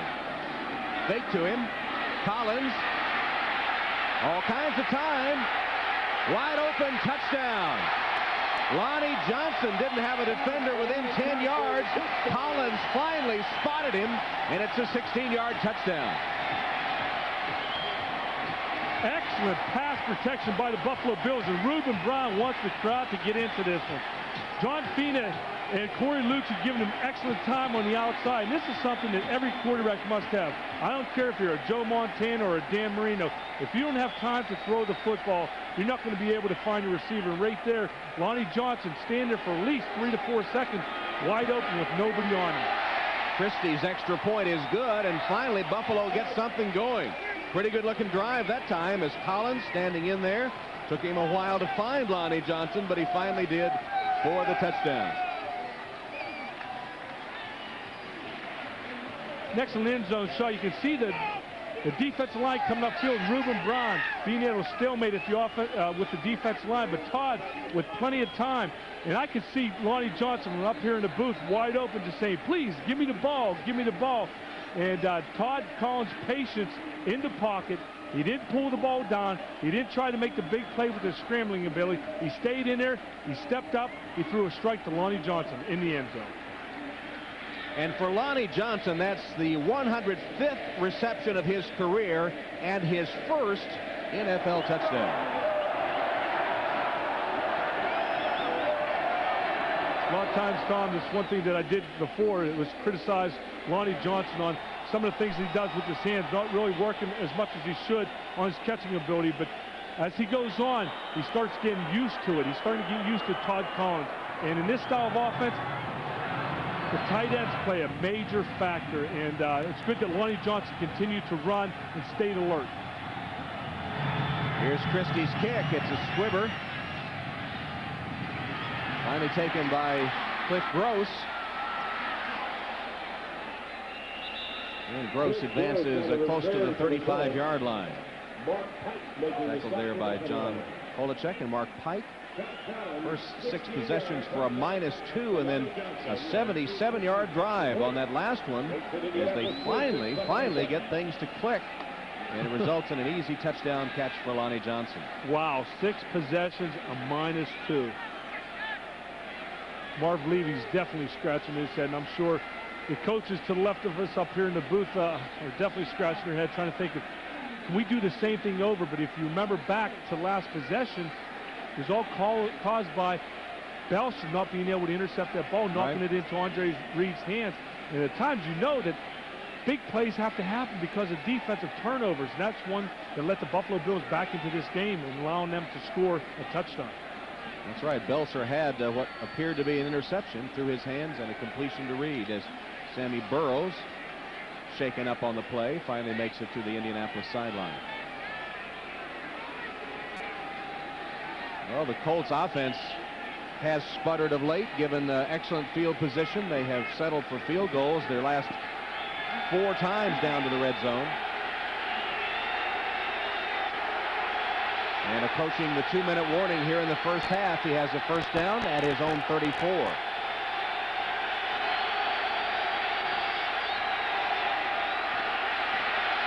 Harbaugh scrambling.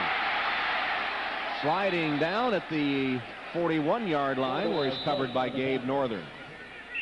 And the clock will stop for the 2-minute warning. 1:56 officially left in a first half that has been dominated by Indianapolis. Most low-price computer ads include legal type, like this, to let you know about all the wonderful things you won't be getting with your computer. Now this system includes everything you need to get started. Printer, monitor, and software. It's only $14.99 plus shipping and tax. And best of all, it's from Gateway. Gateway computers feature Intel Pentium processors. Call us at 1-800-GATEWAY and we'll build one for you. There's a medical emergency, but no hospital. What do? Build one. Leadership. Learn it now in the Army Reserve. Use it now in your career.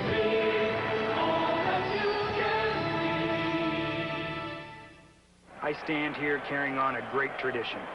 I've been Coors Light, like my father, his father, and his father before him. It's frost brewed and Rocky Mountain cold. Makes people feel refreshed. I think my forefathers would respect that. Not for them, I wouldn't be who I am today. Bob Smith, the 4th, beer man. This one's for you, Grandpa. I'm not your grandpa. Coors Light! He's worked almost 40 years. She's worked almost 40 years. And during that time, they've gone on walks together instead of cruises, and shared secrets together instead of champagne, just so that someday they could retire and be together all the time. At Cigna, we care about the retirement dreams of over 5 million people. After all, there are dreams too. Cigna, a business of caring. Welcome back to Buffalo, where 4 Bills turnovers have resulted in a touchdown and 3 field goals for Indianapolis. Added another touchdown and field goal of their own, and it's 26-7. 1:56 left, second quarter. Ball at the 40-yard line of Indianapolis.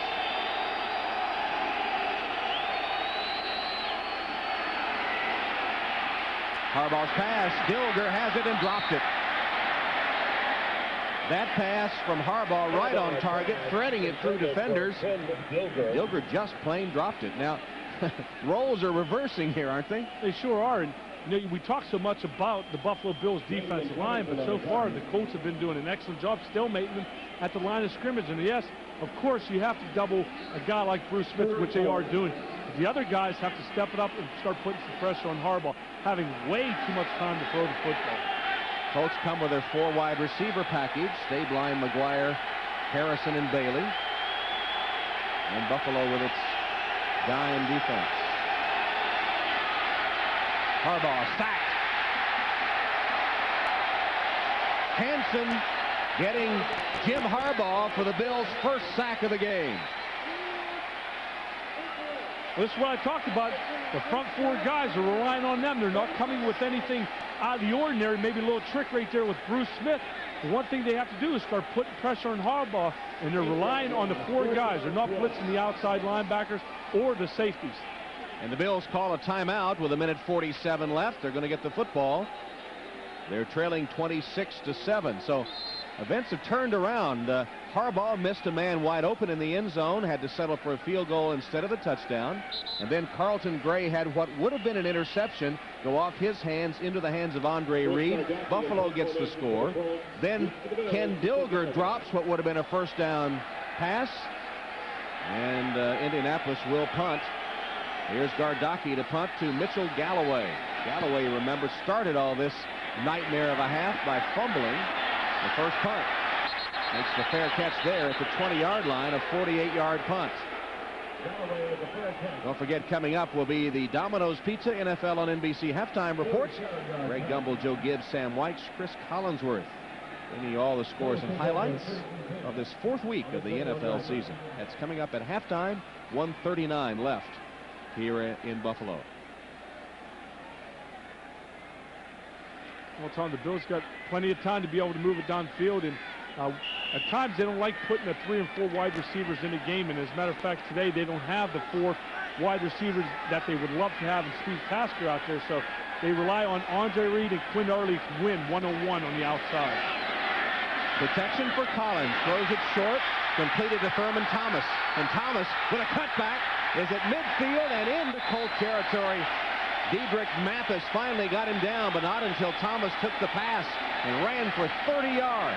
This is a very important possession right here, being able to put some type of points on the scoreboard. And again, Thurman Thomas, and I remember Thurman coming out of the backfield when I played. What an excellent receiver, runs routes almost exactly like a wide receiver would do it. And right now, Todd Collins having the time to throw to find his open receiver. Again to Thomas out of the backfield. Looked like the same play, was it? It was. It was pretty much a dump off that time to Thurman Thomas. And what Todd, he felt a little pressure, and he knew instead of taking a sack or scrambling to the outside, dump it off to number 34. Inside the final minute. 2nd and 4. Ball at the Colt 43. Collins. Good catch by Thurman Thomas. Out of bounds, but short of the first down. Chased out by Ray McElroy. Stopped the clock with 35 seconds. You can tell things are changing with the Buffalo Bills. I mean, 2 guys are keeping in the backfield, chipping as they leave. They don't have confidence right now in the guys up front that they can do the job. And only 2 wide receivers. This is something that, being a quarterback, you'd like to have guys that run at least a 4-5 or 4-6 in the game, not usually your big tight ends. Antoine Smith has replaced Thurman Thomas in the backfield on 3rd and 4.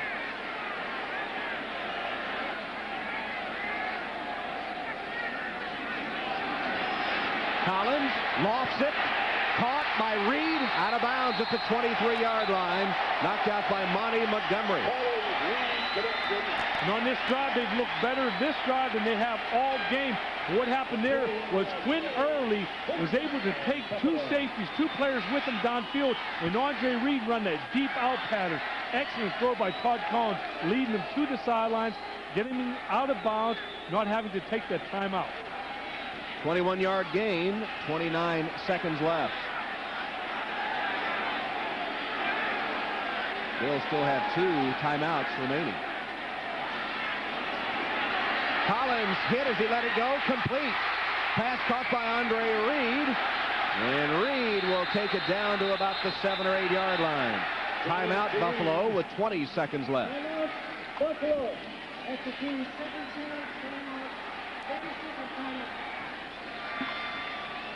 And here's Andre Reed coming across the middle. As you can see, he's looking inside. He's waiting for the linebackers to take their drop. He times it out perfectly, knowing when to come across the middle. As a matter of fact, Tom, he timed it so perfect that Todd Collins was just able to get rid of the football. There is Andre Reed.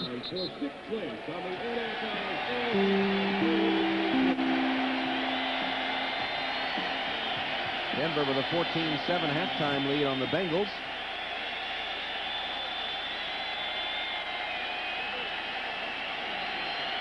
And congratulations to Thurman Thomas, who just moved past Jim Brown, and all-purpose yardage, moved into 6th place. Congratulations, Thurman. He needed only 13 from scrimmage coming into the game, and got that. Here's Reed in motion now. 2nd down and 2. Collins throws it away. 3rd down coming up. The Bills, remember, have 1 timeout left. That's a very smart play by Todd Collins. Don't take the sack. If it's not there, throw it out of the end zone.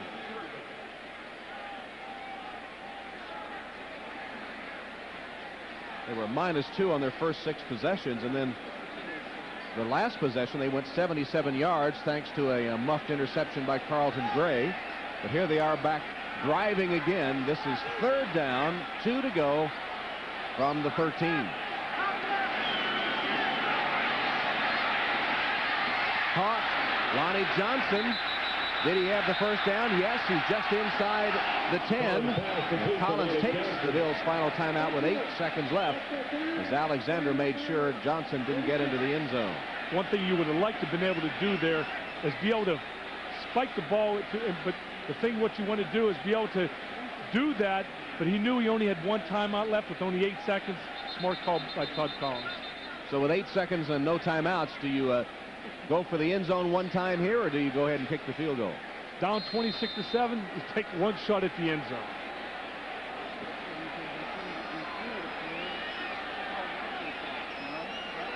That is what the Bills will do. 8 seconds left. Ball at the 9-yard line of the Colts.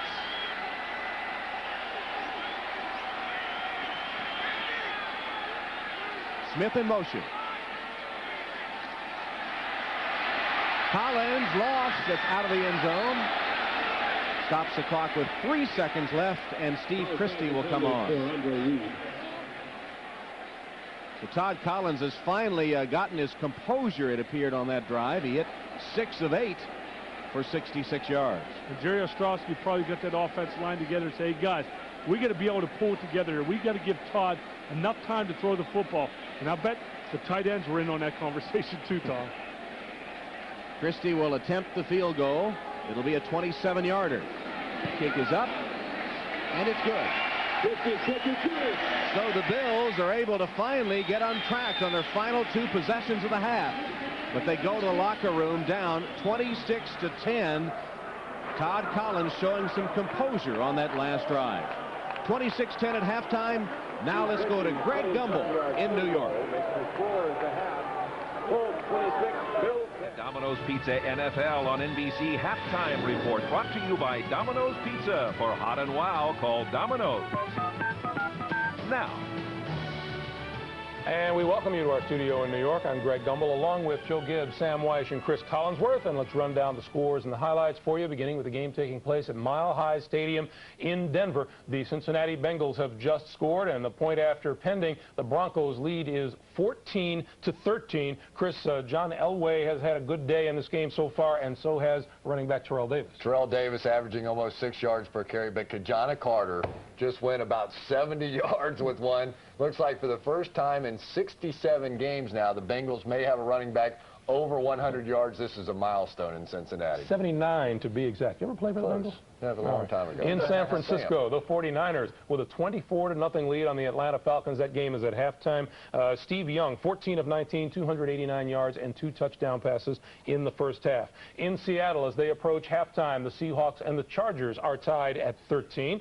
In Buffalo, the game that you are watching, the Colts are leading the Bills by a score of 26-10. Boy, Sam, the Colts came out of the locker room at the beginning of this day with all kinds of emotions. Well, they're doing it right this time. You know, going into this ball game, Elijah Alexander, a linebacker, had their only score for the Indianapolis Colts. The big news here is that Jim Harbaugh's only been sacked 1 time. That's a big improvement. And that Todd Collins has been sacked 5 times, intercepted, fumbled twice. Tough day for him. All right, in St. Louis, a football game that will curl your toes. The Rams with a 6-0 lead on the New York Giants. Jeff Wilkins, a 23-yard field goal, and then a 21-yard field goal, and that's the story of the game so far. In the Meadowlands earlier today, the New York Jets edged the Oakland Raiders, 23-22. A tough day for that man. Cole Ford missed 2 field goals and a point after the first half. 12-10 Raiders in the second. Jeff George to James Jett, 11 yards. George's 3rd touchdown pass in the first half, 22-10. Ford in the 4th quarter. His 34-yard field goal attempt blocked by Corwin Brown. Ray Mickens recovers, races 72 yards for the touchdown, and the point after put the Jets up 23-22.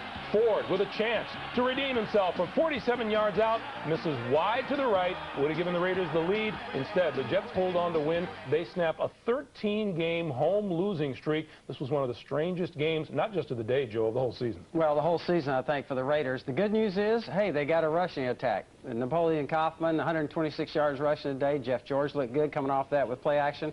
Their defense played a little better. The bad news is they found a way to lose, and that's 3 losses by a total of 5 points. The Jets, on the other hand, as you pointed out, Bill Parcells, I think he feels like they gave one away last week to the Pats. This week, they took one. How about those Jets doubling their entire victory total from last season? They're now 2-2 on the year. In New England, the Patriots all over the hapless Chicago Bears today, 31-3. Rick Myers, starting at quarterback for Chicago, sacked 4 times, had -2 yards throwing in the first half. His counterpart, however, Drew Bledsoe, continues to just have all kinds of fun. 301 yards, 2 touchdowns today. This is a 7-yarder to Vincent Frisbee, his 2nd touchdown catch of the year, 7-0 New England. 17-3 Patriots in the 4th. And Curtis Martin gets the pitch, finds the hole. He goes 70 yards for the touchdown. He had himself a pretty good day today, 14 carries for 80 yards. Actually, he only got 10 other yards the rest of the day. But it was a 31-3 Patriots victory. New England is 4-0, and the Bears are 0-4. Kansas City at Carolina destroyed the Panthers today. 35-14 the final. Chiefs had to do it without Derek Thomas for a 2nd straight week. 7-0 Kansas City in the 2nd. Big day for Elvis Gerbach. 18 yards to Andre Rison makes it 14-0 Chiefs. 1 of 3 touchdown passes for Gerbach. 28-7 in the 4th.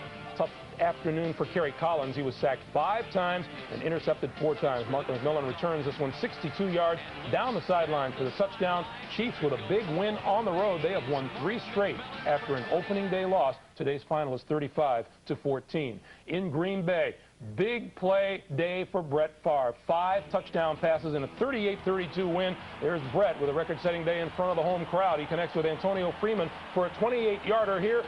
Career touchdown pass number 153. That's a new Packer record previously held by Bart Starr. 31-7 Green Bay at halftime. 38-25 in the 4th. Brad Johnson led a Viking comeback with 3 touchdown passes in the 2nd half. This is a 27-yarder to Jake Reed. It cut the Packer lead to 38-32, but that was the final. The Vikings fall short. They end 2-2. They finished the day with a 2-2 record, while the Packers improve to 3-1.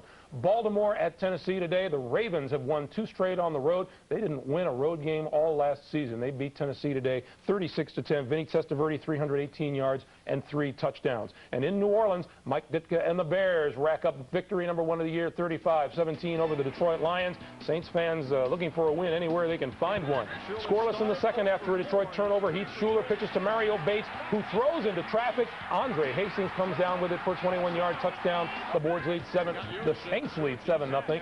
And then Bates takes the handoff, keeps it on the ground, 74 yards. That's the longest run of his career and the first rushing touchdown for the Saints this season. Schuler also threw his first touchdown pass of the year. 35-17, the Saints come up a winner. We'll send you back to Buffalo for the 2nd half right after these words from your local station.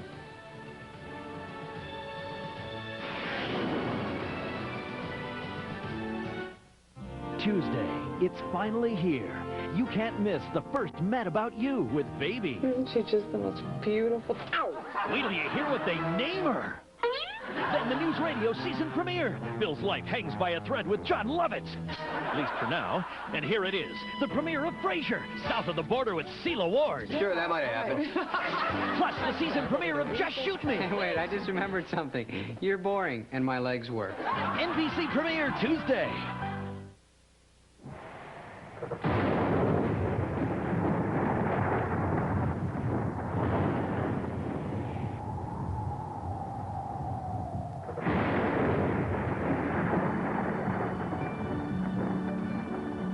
is beer in heaven, after all.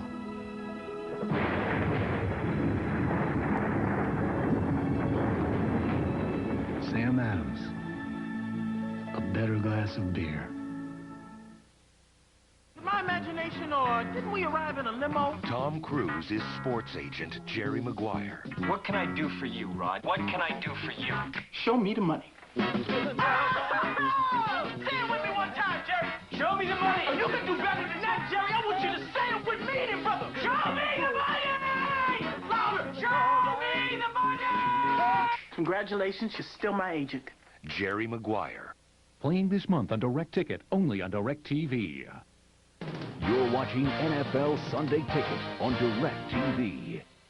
Domino's Pizza NFL on NBC Halftime Report, brought to you by Domino's Pizza. For hot and wow, call Domino's. Now. Hi, everyone. I'm Greg Gumbel in New York, along with Chris Collinsworth, Sam Weish, and Joe Gibbs. And in this segment, we will take an in-depth look at two of the early games. First up, the Jets winning a thriller at home against the Oakland Raiders. 23-22 was the final. This game turned on a blocked field goal by the Jets. Corwin Brown, which teammate Ray Mickens returned 72 yards for the winning touchdown. After the game, Brown and Mickens spoke with Jim Gray. Thank you very much, Greg. I'm now joined by a couple of very happy Jets. Ray Mickens, who ran in the touchdown. Corwin Brown blocked it. Corwin, tell us about the block that set up the winning touchdown. Well, before we went out on the field, I just told Sweat that I might have an opportunity to get in there and get it. And God just blessed me, gave me a hole to get through there. I came through and made a play for the team, and my buddy picked it up. You saw it, and you ran it for the touchdown there. What were your thoughts going in? Well, first of all, I just want to thank God, for giving me the opportunity to make that play. But, like all day, all week long, Parcells was stressing, give extra effort on the field goal block. We was getting in there a lot. We was just missing it, and I was just waiting all day for one to get blocked so I could take it back. And, it was like deja vu. I saw it, and then I picked it up, and I ran it back, It really was truly a gift. In fact, at halftime, Parcells told you guys you're sleeping through this thing, aren't you? Yeah, well, we came out a little sluggish in the first half, and, Bill, he'll let you know when you're doing something wrong, as Phil probably knows. But, we came out and fought like champions in the second half, and that's how we're going to play. Congratulations to the both of you. Thanks a lot. Thanks. All right, let's send it back to our studios and Greg Gumbel. Jim Gray, thanks very much. Look at the numbers for the Oakland Raiders today. Jeff George, 374-3. Napoleon Kaufman, 126. Tim Brown, 152. James Jett, 148 and 2 touchdowns. Chris, I turned to you, and you said the exact same thing to me. How do you chalk up those kinds of numbers and lose a football game? No, I said you cannot lose a football. It is impossible. They not only put up those numbers, no interceptions, no fumbles, and Cole Ford, the field goal kicker, has to travel back from New York all the way to Oakland on an airplane. It is going to be very, very uncomfortable. It's exactly where this game turned, isn't it, Sam? He misses 4 field goals. One of them is blocked in return for a touchdown, and he missed an extra point early on. Well, and he missed the game winner at the end. After all of those misses, he had a chance to come back and win this game. I'm guessing that in that locker room, nobody was going up saying, hey, Cole, don't worry about it. Be okay next week. They're on his case. All right, Sam, another result of the interest in the early games. New Orleans 35 and the Detroit Lions 17, the first win for Saints coach Mike Ditka. Believe me, I'm sensible. This is one game. But, I told our football team that right now we're 1-0. The first 3 games don't count. I hope the league understands that and they give us grace. But if they don't, that's their business. Who knew all this time that you could do that? That's a typical Mike Ditka move. He just wiped that out. He can do that. It's Ditka's rules. He did the same thing here. He made all the rules. I'll say this. When you start off as a new coach, Sam will tell you this, it's hard to get everybody together. You're trying to learn the players, their abilities, and everything else. It's hard to do. Mike getting his first wins, hey, and he ran the football. He did the things he believes in. So I think, hey, things are looking up, and it's not easy. Yeah, what Mike Ditka obviously did was get his Saints ready to play today. Our NFL and NBC halftime activities continue.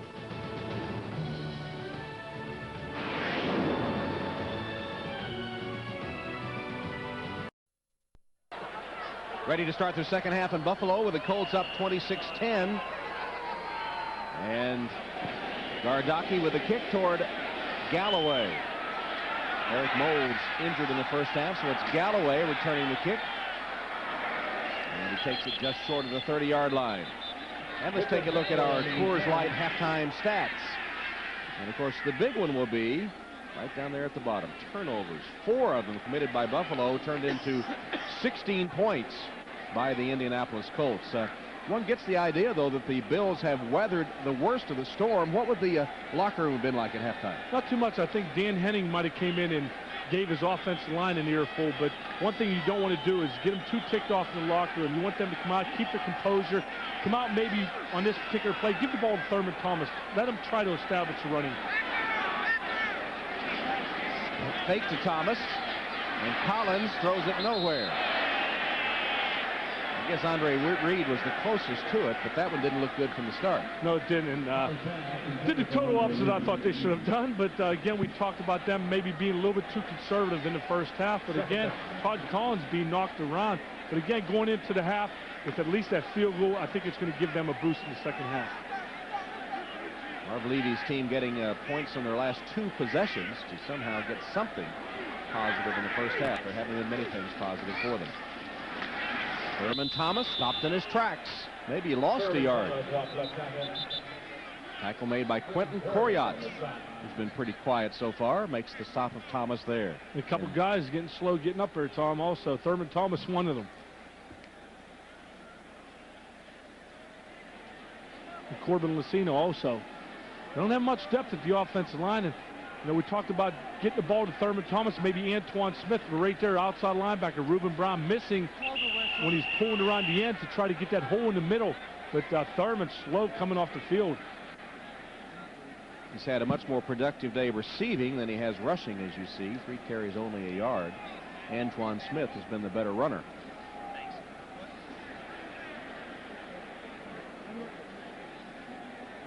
Thurman does have 3 catches for 36 yards. And Thurman Thomas is an excellent receiver coming out of the backfield. Antoine Smith maybe will grow into that role as a receiving running back coming out of the backfield, but today has already had a couple drop passes, but like you stated earlier, Antoine Smith is the guy that's been running the ball more effectively. 3rd and 12, 6 defensive backs on for the Colts. Collins attacks them and succeeds. Quinn Early somehow held on to the ball, even though he was racked by Robert Blackman. Quinn Early is a tough receiver. He's taken a lot of pressure and a lot of heat, and being able to come across the middle. Earlier in his career, he might not have been the type of receiver who would catch that, but one thing Quinn Early has showed me when he played with me last year, he's an excellent receiver coming across the middle, a very tough type of receiver, being able to take the hit and hold on to the football. And Blackman, who made that hit, is the man shaken up. Early this season with 4 receptions coming into the game. And there is Blackman, injured on the play. And Quinn Early having that big catch. And remember last year, 95-yarder from Todd Collins and Quinn Early. He's got the speed. And if there's one thing that they talk about with Quinn Early is maybe he doesn't have the type of quickness to get off the bump and run and get downfield deep, but he's able to get across the receivers and being able to come across the motion and get open and get the ball. And good RAC, run after catch.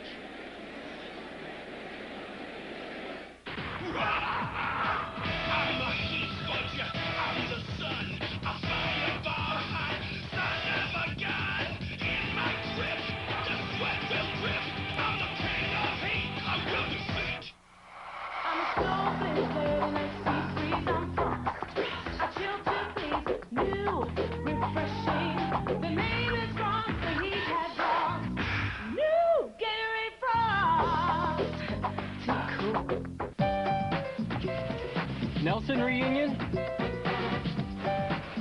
Nelson family. No matter what your particular taste in automobiles, The Nelson? Straight ahead. now's the best time to visit your Mitsubishi Motors dealer for model year-end savings on a wide selection of Mitsubishis. Because, after all, no 2 people are Nelson reunion? exactly alike. The family of cars from Mitsubishi, built for living. Michael, you're going to be late for work. No. You know, we're just looking out for you. You see, everything you do says something about you. All right. Hey, don't forget your hat. Oh, thanks, Dad. We love you. I love you, too. Thanks for waiting. Choosing Pizza Hut over Domino's is easy, because Pizza Hut gives you 50% more toppings than they do. Now one is just $8.99. Dad, I forgot my... Michael. A second's $5. The NFL on NBC is brought to you by the Mitsubishi Montero Sport, the smooth-riding sport utility vehicle built for living. By Pizza Hut, we've got a pizza waiting for you. Like Gatorade Thirst Quencher, you don't have to live thirsty. Life is a sport. Drink it up. And by MetLife, get Met. It pays. Skyline of Buffalo is seen from across Lake Erie, and Robert Blackman helped from the field, shaken up after making the hit on that play, and replaced by Ray McElroy in the Colts secondary. First down play. Collins chased from the pocket and stopped to the flag down. Might be a face mask here as he crossed the 40-yard line. Tony Bennett is the man that got him, but might have got a piece of the face mask.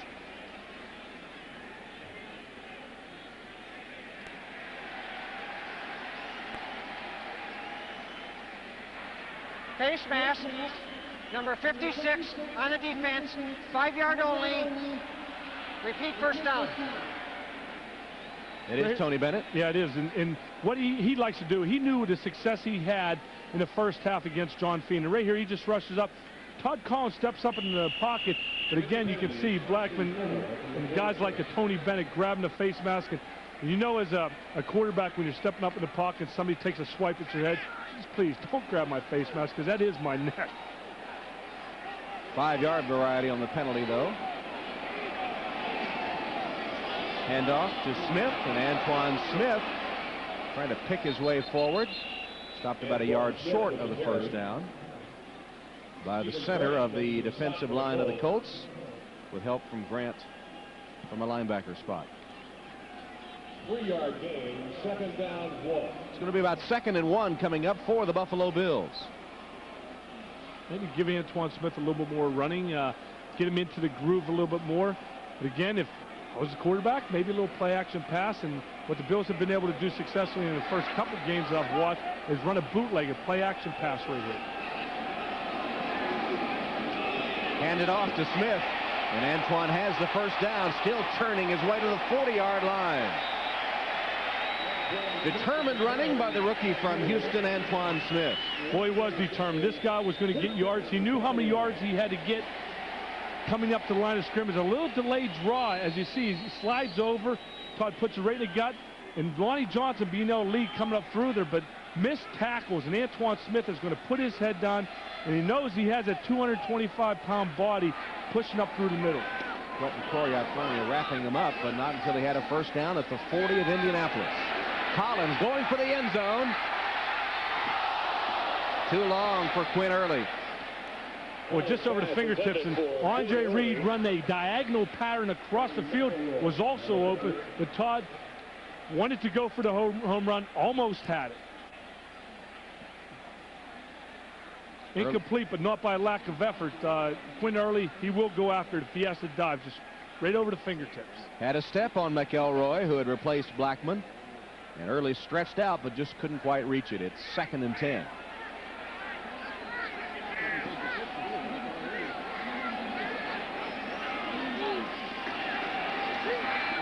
Down the sideline and overthrowing Early again. This time running with him was Damon Watts. And Todd Collins took a shot as he delivered the football from Quentin Coryatt. And Quentin Coryatt ran right over Antoine Smith. He was a total 100% that time, a bull rusher. He saw a running back in the backfield, and he was going to take him on head-to-head. He ran him right back into number 15, Todd Collins. Recap the scores as Cincinnati has taken the lead in Denver. San Francisco having an easy time with the Falcons, and San Diego and Seattle locked up in a good one.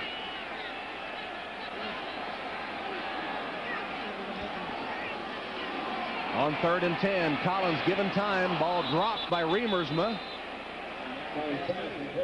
Tony Bennett was locked up on Jay Remersma. He couldn't hold on to the aerial from Collins, his former Wolverine teammate. I don't really think it would have mattered, but one thing Todd Collins should have realized that he only had 3 guys rushing the passer, so he had enough time to maybe sit in the pocket a little bit longer. You know, he had 3rd down and 10. He threw a 3 to 4 yard pattern. Maybe he should have tried to look for somebody downfield. So now Chris Moore will punt. Stabline's going to let it hit, and it bounces into the end zone. So the touchback will give the ball to Indianapolis at their own 20. That was a 40-yard punt. Indianapolis will have the ball, leading 26-10 in Buffalo. Colts take over, first down. Marshall Faulk breaks to the outside, cuts back. Nice run by Faulk. Still on his feet, bouncing off tacklers. Got free from another. He's at midfield and knocked out of bounds at the 45 of the Bills. Tremendous 35-yard run by Marshall Faulk. Damian Covington finally got him out of bounds. That looked like the Marshall Faulk of old. Boy, it did. And Marshall Faulk, most of this was on his own, but he's able to come up here. You see the big hole. Anybody can run through that hole, but not everybody can break this amount of tackles. 3, 4. And then once he's pushed out of bounds, 4 tackles missed on that play. So up to 73 yards now for Marshall Faulk.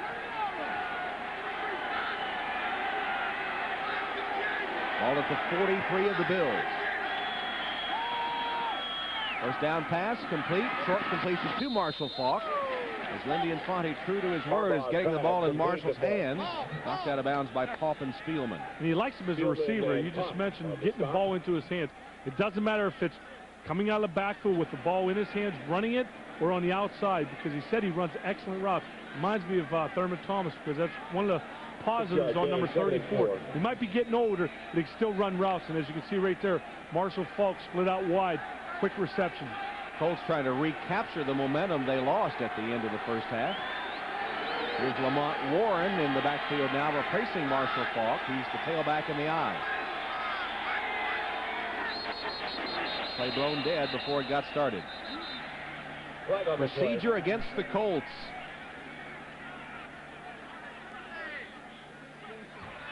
Prior to the snap, false start, number 73, offense. 5-yard penalty. Repeat, second down. Second time today that's been called on Adam Meadows. Again, we point out that the rookie, second-round draft choice from Georgia, is taking on for much of the day Bruce Smith, and so you can't blame the man for getting a head start. But the penalties come at inopportune times, it seems. 5 of them now for 40 yards against the Colts. One thing Buffalo has done well today, they've avoided the penalties. They've certainly done everything else.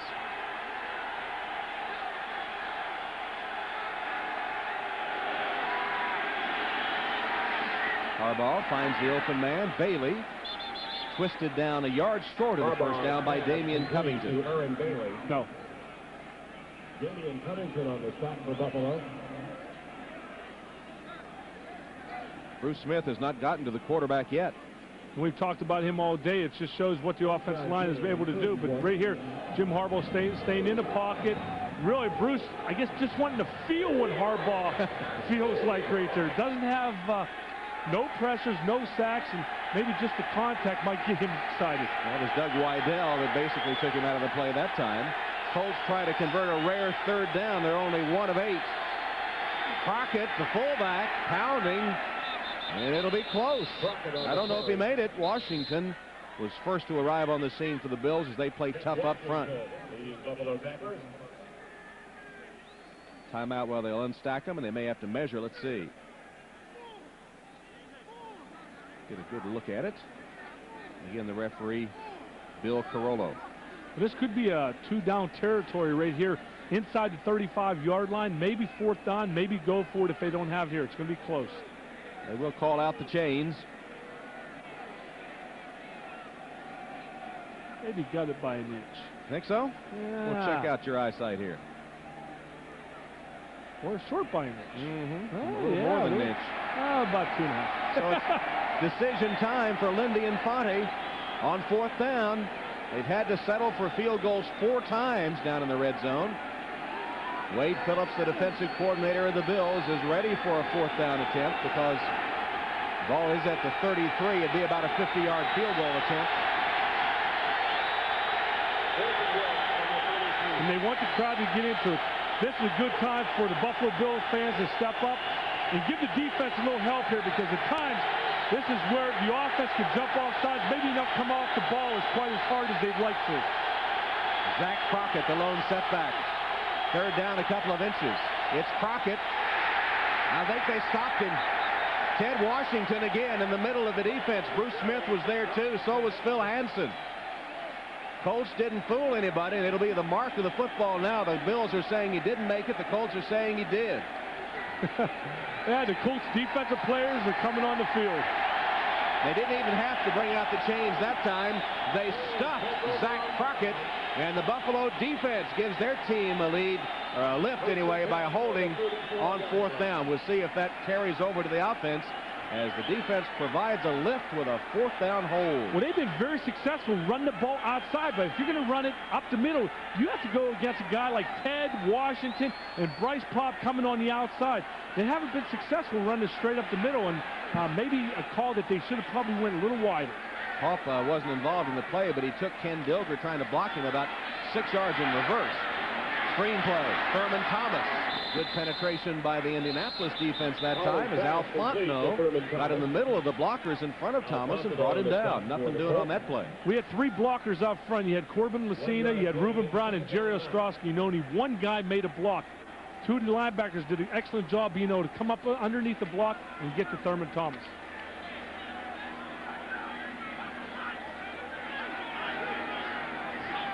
Second down play. Thomas picking his way forward, breaks free. Stopped a yard shy of midfield. Ankle tackle by Jason Belzer. And you put the ball in the hands of guys that can win the game for you. Number 34, Thurman Thomas, straight ahead. Right there, he's going to put a lick on the defensive back right there. And when you get to the defensive secondary, maybe put a move on, but no, Thurman Thomas doesn't feel he has the speed he once had. So he's going to lower his head and maybe get a few extra yards.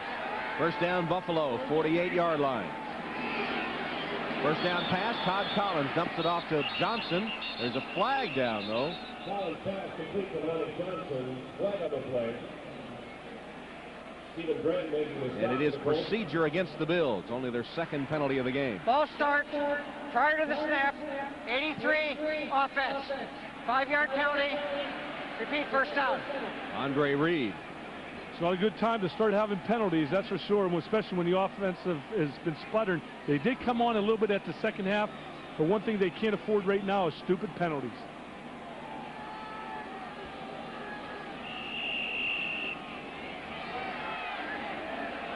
So first and 15, the ball set back to the Buffalo 43-yard line. Collins rolling and will run. Ducks out of bounds after a gain of a couple yards.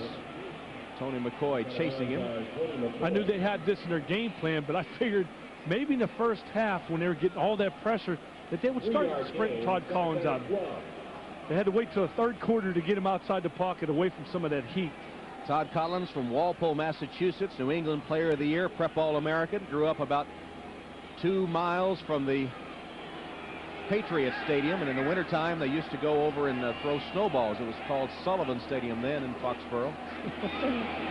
Thurman Thomas, another determined run, crosses midfield down to the 49-yard line of the Indianapolis Colts. Elijah Alexander tackled him there, and Collins always had the dream of being an NFL quarterback, and all those snowball passes he threw during the winter at the Sullivan Stadium have turned into real ones here in the NFL. And he's watched Steve Grogan, Tony Eason. He's talking about, when we ask him, some of the players on the Patriots team he used to watch, he brings up Tony Eason. I came into the league with Tony Eason. It makes me feel too good there. He's 12 of 23, 143 yards so far today.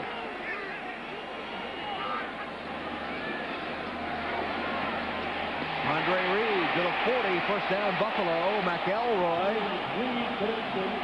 couldn't stop the reception, didn't make the tackle. Again, being able to put the ball in the hands of the guys that can win. Andre Reed, Thurman Thomas, give it to guys that have been there in the past. And as you can see, Todd Collins, he's taking a quick 5 steps and getting rid of the football. In the first half, he was doing a play action, sitting back there 8, 9 to 10 yards and taking those sacks. Now they're getting rid of the ball a lot quicker. 5 receptions today, as you see his numbers so far this season. Collins rolls, delivers, Reed close to the first down, knocked out of bounds. Fans wanted a roughing call. Carlton Gray, who muffed an interception earlier that led to a Reed reception and set up a Bills touchdown,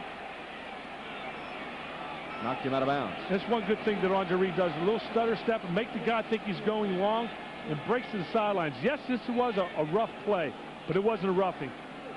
Andre should know better. When you're that close to the sideline, step out of bounds. If you're going to stay in bounds, you better be ready to get hit. As he was by Carlton Gray. Smith. Antoine, maybe 3 yards.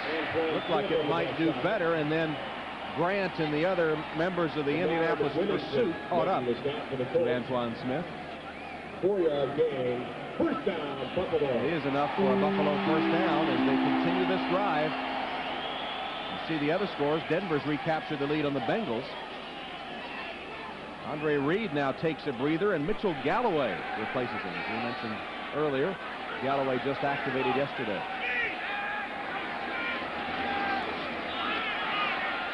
Johnson, 22-yard line. Stephen Grant and Quentin Coriat, the linebackers, matched up on Lonnie Johnson that time. Again, Todd Collins taking a quick 5-step drop, not looking downfield, taking what the defense has given him. And that's a short 4 to 5 yards. Rely on your receiver to make the run after catch. Stephen Grant shaken up for the Indianapolis Colts.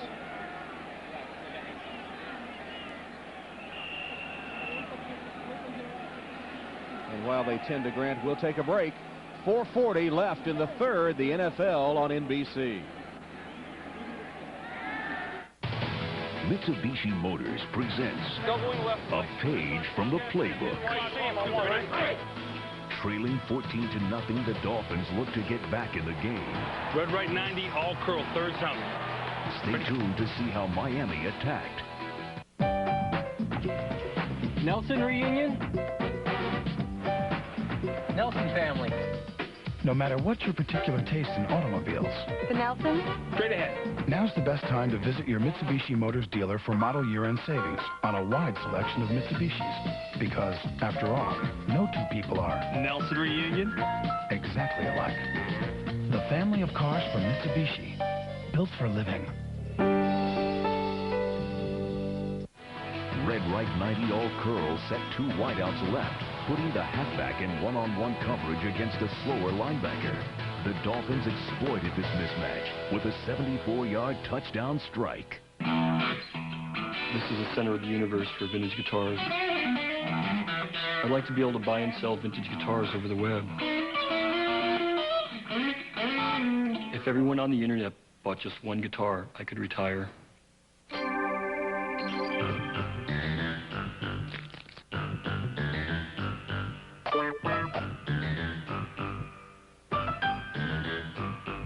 New family members mean new responsibilities and new needs for life insurance protection. Why not drop in on your MetLife representative who will help make sense of it all for you and your family? Get Met. It pays. Marv Levy in search of win number 150 in his NFL head coaching career today, trailing 26-10. Second down and 5 for the Bills. And unless they were drawn off, looks like the Colts were offside. Tony Bennett came storming across.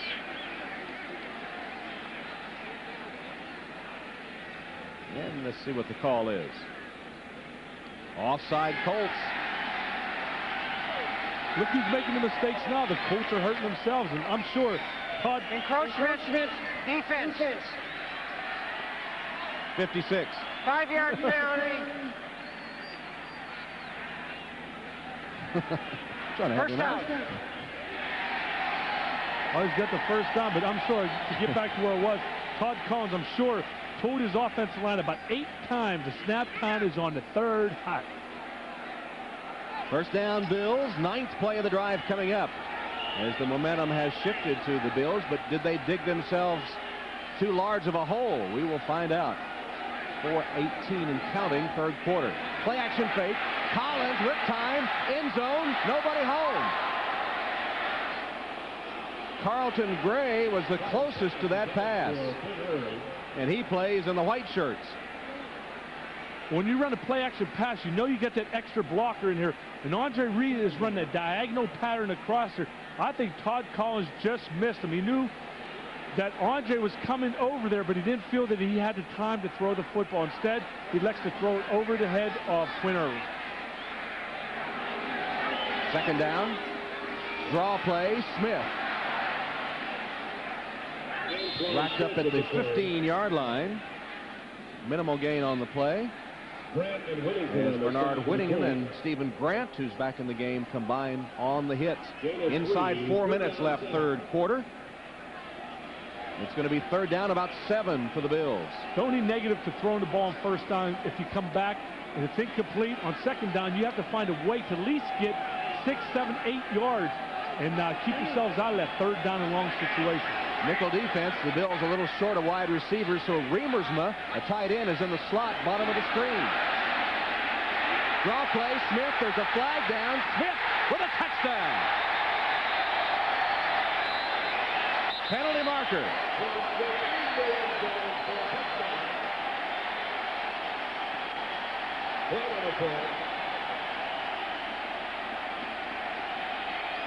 Offside Colts. The 15-yard touchdown run will stand. Defense. That penalty is declined. He's out of the play. Touchdown. First NFL touchdown by Antoine Smith.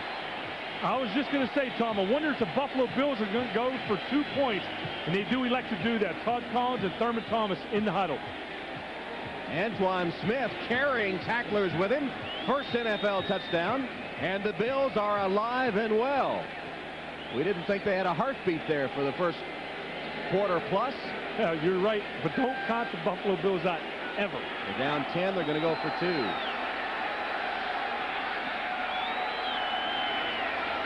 Thurman Thomas bouncing to the outside and stopped on the 2-point conversion. Tony Bennett and Ray McElroy stopping Thurman Thomas. 2-point attempt is no good. It's a 10-point game. The forecast, no more than a somewhat educated guess. Those who trust it often wind up in the wrong place at the wrong time. Unlike others, we don't rely on reports of clear skies or dark skies in the market. Our mutual funds rely on simple, clear strategies that seek performance through discipline. We have no use for weather reports. We are not in the guessing business. AIM. Invest with discipline. He doesn't really talk about his hair, but I know he thinks about it. That's why he uses Pantene Pro V. The Pro Vitamin formula penetrates, improving hair, keeping it looking really healthy, shiny, strong. Pantene Pro V, for hair so healthy it shines. If it were a guy's world, this would be your 9 to 5, and you'd always be cool. But in the real world, guys sweat 40% more than women. Guys need the protection of Speed Stick anti-perspirant. Speed Stick, protection just for the guys. Presenting the rugged Montero Sport. Well, hold on to that sandwich, because one bounce and it's mine. Oh, wait, this SUV ride's too smooth. I'm gonna starve. Unless smooth ride, sleep. The SUV with a surprisingly smooth ride. Lunch is served. The Montero Sport and Montero from Mitsubishi. Built for living.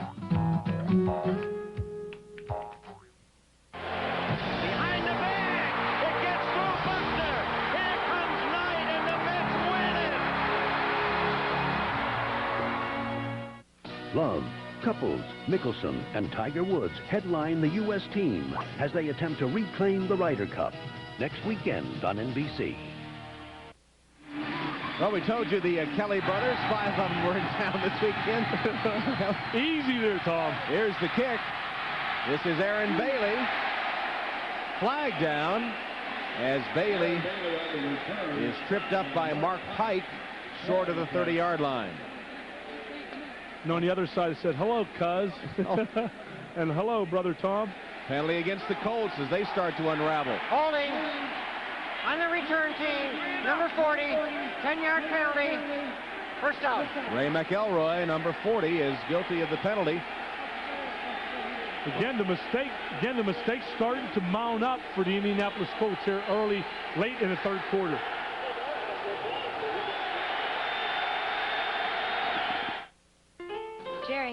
Jerry, there's too much clutter. You let me know when it's changed. Change? I should change. I'm starting with the change. Everybody marks, everybody wins. keep the change. May I help you? Just trying it out.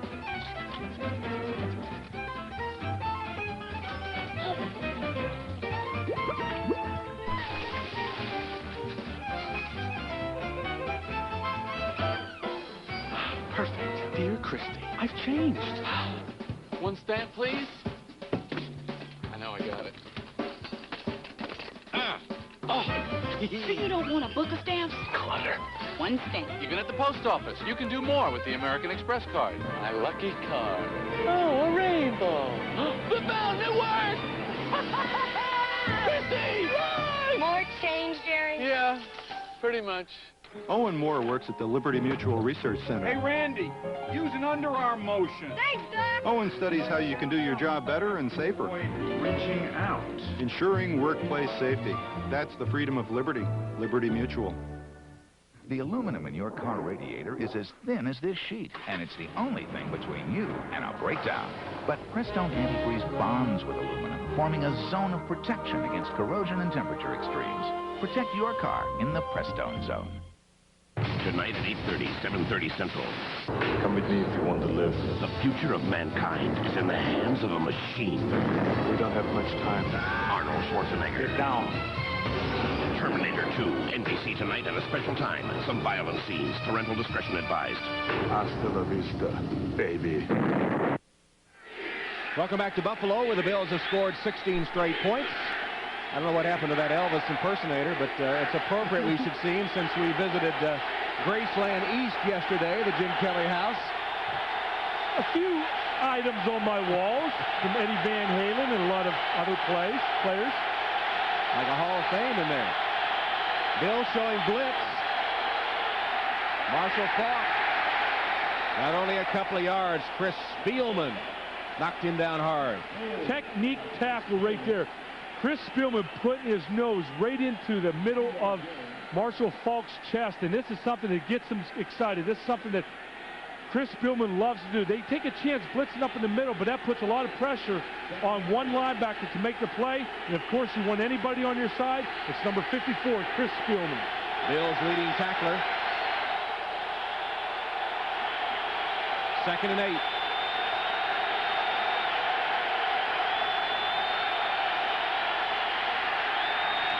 Harbaugh's pass, not good. Short hopped by Aaron Bailey. And now Bailey and shoving against Damian Covington, who is celebrating a little bit. And Tony Mandarich shaken up, and so is Harbaugh. Gabe Northern came barreling down on Jim Harbaugh there. And the Bills defense is starting to step it up now. Conference by the officials. There is a flag down. It's back in the Bills secondary, just about where the tackle took place. Mandarich starting right tackle. You remember Mandarich, quite a story, as he made the starting lineup for the Colts last year. Was the second player taken in the draft out of Michigan State by Green Bay back in 1989. Out of football for 5 years.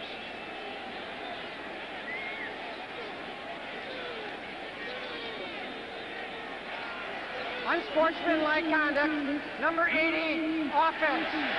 Taunting his opponent by throwing the ball in his face. The down will count. 3rd down. Aaron Bailey.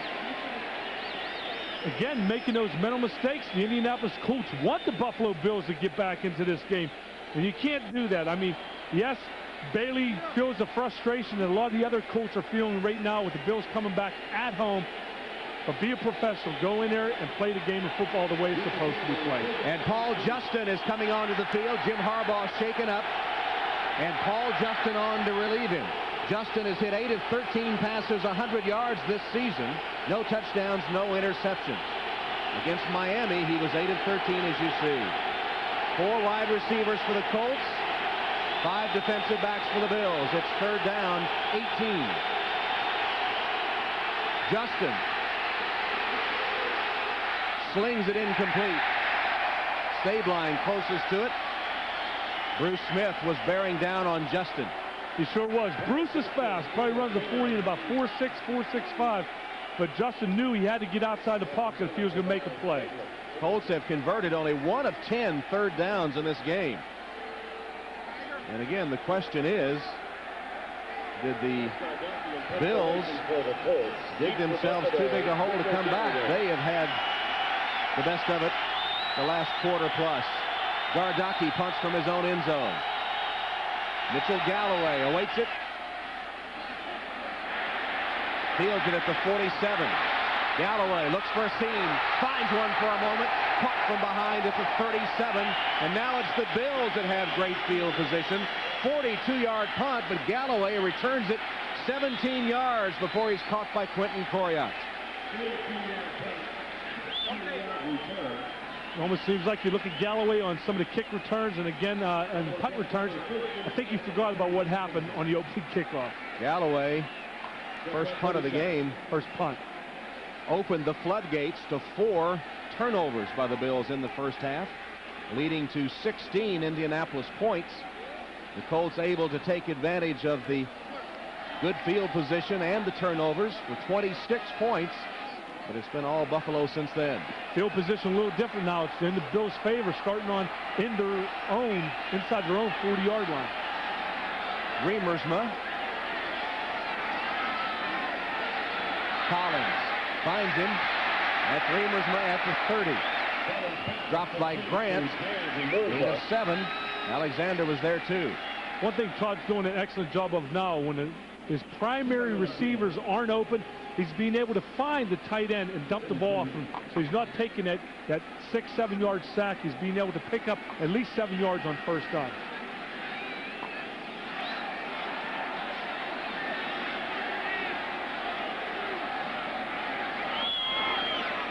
Play action fake. Todd Collins chased from the pocket right into the arms of Tony Bennett. And that is, I believe, 6 sacks on the day. Loss of 3. There's Jim Harbaugh. Here's what happened when he was injured. Bruce Smith and Gabe Northern doing a trick, and really nobody touching Gabe Northern as he comes through the hole. Holding his left wrist. Seems like it's a little bloody also. Approaching the 1 minute mark.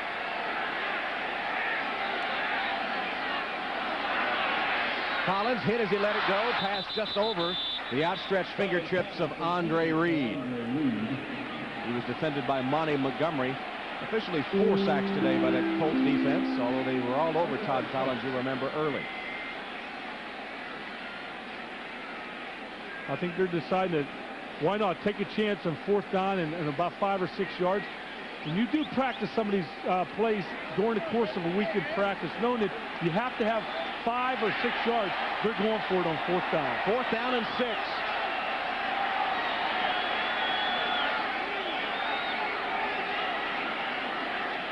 Collins retreats. Steps up, incomplete. And the Colts hold on defense, intended for Quinn Early, defended by Ray McElroy. So the Colts hold on 4th down, and will Harbaugh be able to return? Looks like he is. Jim Harbaugh will come onto the field with 59 seconds left. You go back to that last play by Todd Collins. He didn't quite get everything into what he wanted. Yes, a play could have been made. Quinn Early could have caught the football, but it would have been a great catch. And Quinn usually comes down with these, but Todd had the time to throw the football. Just didn't seem like he wanted to step into it and throw the way he usually does. And right there, a pass that I think should have been caught. Colts take over at their own 33. Zach Crockett. Flag down. There's a penalty down. Bill Hansen and Bryce Pop getting the tackle on Zach Crockett.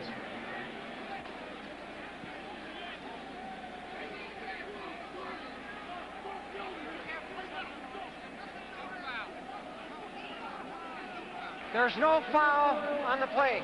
2nd down. So Harbaugh, playing with a bruised left hand, wants to know why they picked the flag up. So do I, Tom. Sometimes when they say this, okay, what were you going to call, though? There's that hand, the left one that he bruised. Missed one play. Paul Justin came in. Harbaugh back. 2nd and 6.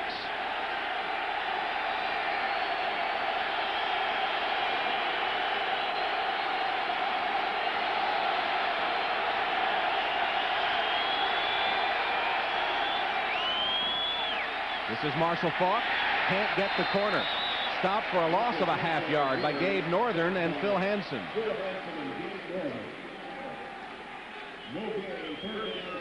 And I've watched Gabe Northern in practice, and I know what type of competitor he is. And if I was going to run the football, I might want to run away from that guy. And that's going to be the last play of the 3rd quarter as the Colts will let the clock tick down to end the period. A period that has seen the Buffalo Bills be the more aggressive team here after the Colts had built the big lead.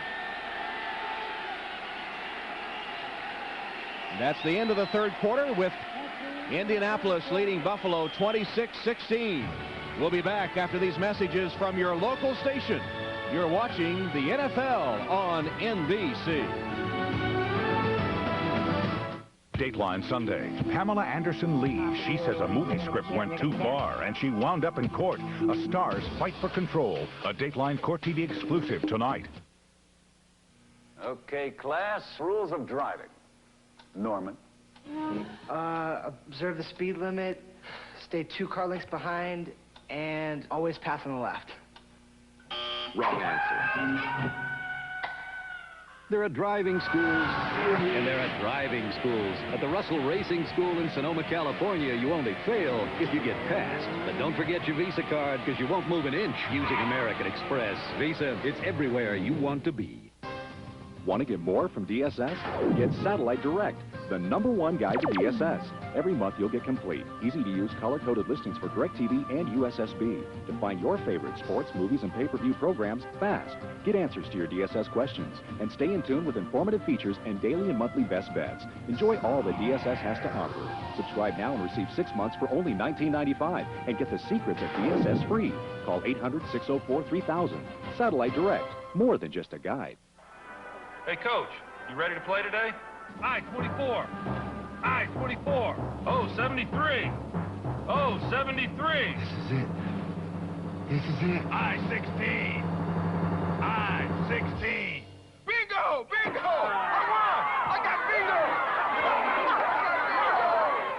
That's real. Logo Athletic, authentic team apparel. Ready for the next game? NFL Sunday Ticket. We've got your game. The cast is presented by the authority of the National Football League and is intended for the private use of our audience. Any rebroadcast or other use of this telecast without the express written consent of the NFL is prohibited. Tom Hamm and Jim Kelly ready to start the 4th quarter at Rich Stadium in Buffalo. Only 55,000 on hand for the game today. Obviously, Jim Kelly's drawing power isn't what it used to be. I used to see 78,000 in there packed, screaming and yelling. 3rd and 6. Harbaugh from the shotgun finds Aaron Bailey, and Bailey has an Indianapolis first down to the 48-yard line. Did you notice who almost made that tackle? It was like 10, 12 yards downfield? Bruce Smith. A little zone blitzing here. He pulled him off in the defensive backfield. The receiver was able to get behind him and get the first down. Henry Jones finally makes the tackle. Maybe a little bit too much running for Bruce. You usually don't see this, but what happened right there, Bailey knew exactly where the defensive player was. It happened to be Bruce Smith. Was able to slide behind him, and Jim Harbaugh had enough time to find him. It's that zone blitz, so much in vogue, that had Smith dropping off the line of scrimmage in pass coverage. That play blown dead. Might have been Tariq Glenn. Prior to the snap, false start, 78, offense, 5-yard penalty. First down. Okay, to make sure that you didn't forget him, Tom. Didn't want to forget both rookies. Tariq Glenn with his first procedure penalty. His rookie roommate Adam Meadows has 2. And that's 9 penalties for 70 yards against Indianapolis. Tariq Glenn, who calls Oakland home, though he moved around quite a bit, mostly in California. An economics major at Cal Berkeley. Not supposed to make those kind of mistakes. Smart young man like that. Harbaugh scrambling. improvising and finding Dilger. And his big tight end is to the 42-yard line before Gabe Northern tracks him down. Let's go back to Greg Gumbel now for an update. Greg? Tom and Jim, pop quiz for 173 yards today. With the extra point, the Broncos have the lead on the Bengals, 28-20. Plenty of time remaining in the fourth, Tom. All right, Greg, that's been a good one, as has this one, although unexpected turns in this one after the Colts built a 26-point lead and have seen the Bills start scratching back and clawing back, and two injured Colts, really. Harbaugh a little gimpy on that left leg, left ankle, and the man who made the reception, Ken Dilger, still down on the field. In fact, the Colts have taken their lumps today, haven't they? Blackman, sprained neck. Ellis Johnson was shaken up. Tony Mandrich had to leave the game, replaced by Jason Matthews. And Jim Harbaugh said to us yesterday, anytime we play Buffalo, we know it's going to be a tough physical game. You just get yourself ready to play. Last year, you know, two teams split. Both games went into overtime.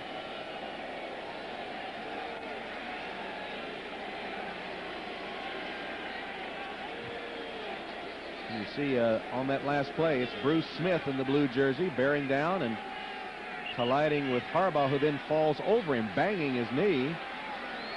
And he doesn't look great as he runs back to the huddle. Well, good thing about it, he's running back to the huddle. At least he doesn't have too bad of a limp. But Jim Harbaugh's a competitor. He's going to go in there and stay in there as long as he can. 2nd and 3.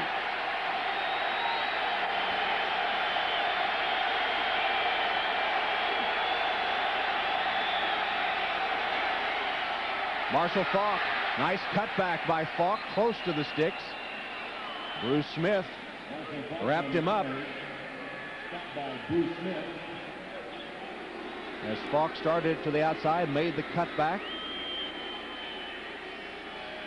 And Bruce, a few jiggles there trying to pull the guy offside, but Bruce Smith is going to go all the time. He's the type of guy, doesn't take too many plays off. That's what you want in a defensive lineman. If it plays away from you, you want to be able to know that you have a guy like a Bruce Smith that can run the play down from the backside. It's going to be about a yard short, less than a yard short of the first down. 3rd down coming up. In fact, they're going to call it close enough to measure. So Lindy Infante trying to get Marshall Faulk involved and got him the ball that time, taking it close to the first down. Just short, as you see, by inches. Faulk now has carried 16 times for 78 yards. As much as the Buffalo Bills love to come across that football and come at the quarterback, 3rd down and short. Linebacker Chris Spielman will be saying Dijo, Dijo. That means don't jump. And the Buffalo Bills and Bruce Smith, they love to fire out across the line of scrimmage. This is one time you want to keep your eyes focused on the defensive line of the Bills. Bruce Smith calling for the crowd to lend a hand as well. 3rd down, couple of inches.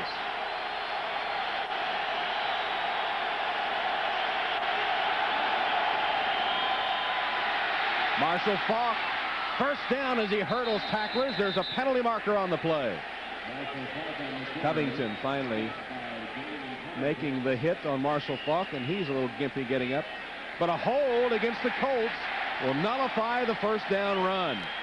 Well, they came in 0-3. They experienced great success. 78 offense. 10-yard penalty. Repeat 3rd down. Tariq Glenn, the other rookie, the rookie Meadows and the rookie Glenn have been responsible for at least 4 of their 10 penalties today. Jay Lewinberg pulling him to the side, saying the worst time to get a holding call is now. We don't need it. And that's what they've been doing lately. They've been hurting themselves. Well, they started out with a big lead thanks to gifts from the Buffalo Bills, and they've sort of reverted to form. They've been looking like an 0-3 team here in the last few plays, last few quarters, as a matter of fact. 6 defensive backs now for the Bills because it's 3rd and 11. 4 wide receivers, Stabline, McGuire, Harrison, Bailey. Harbaugh's pass caught, fumbled. Ball is out of bounds. It'll be short of the first down in any event. And Jim Harbaugh took a real shot. And now they say the pass incomplete anyway. Bailey did not have it long enough to be a catch. Jeffcoat was the man that delivered the hit on Harbaugh. Well, you knew coming into this game it was going to be a physical one. Anytime you play at home with a crowd behind you, you're going to take your shots. But right there, getting shot right in the ribs by Jim Jeffcoat. Remember early in the game, we showed you how Harbaugh was living a charmed life thanks to his offensive line. No hurries, no knockdowns, no hits, no sacks. That's all turned around. Gardaki's punt to Henry Jones. Jones takes it over the shoulder, fumbled. Nothing but white shirts around there, and the Colts will get it. That'll be the 5th turnover of the game by the Buffalo Bills. 5, count them, 5 turnovers. So far, the Colts have turned them into 16 of their points, and a chance for more. And again, Steve Tasker, Jeff Burris, the normal punt returners, not available because of injury. Tasker, in fact, was released and then re-signed. Burris is injured, and so Slutzker, the tight end on special teams, recovers this fumble.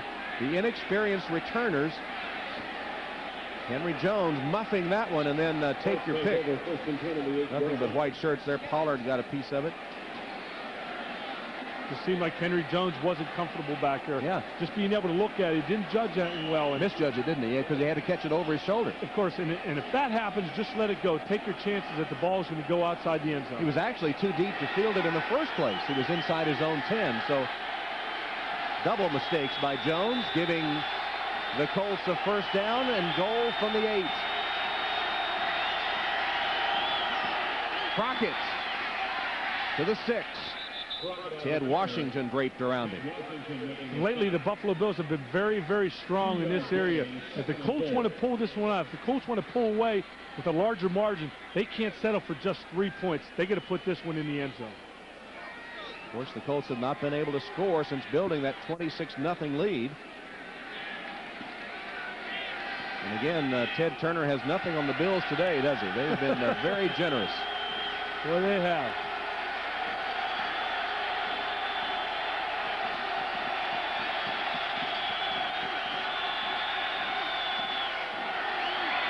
Harbaugh swings it complete to Marshall Faulk. Faulk goes one-on-one with Bryce Popp, and the big linebacker wins that one. Jim Harbaugh just says, here, you take the ball. I'm not ready for another hit yet.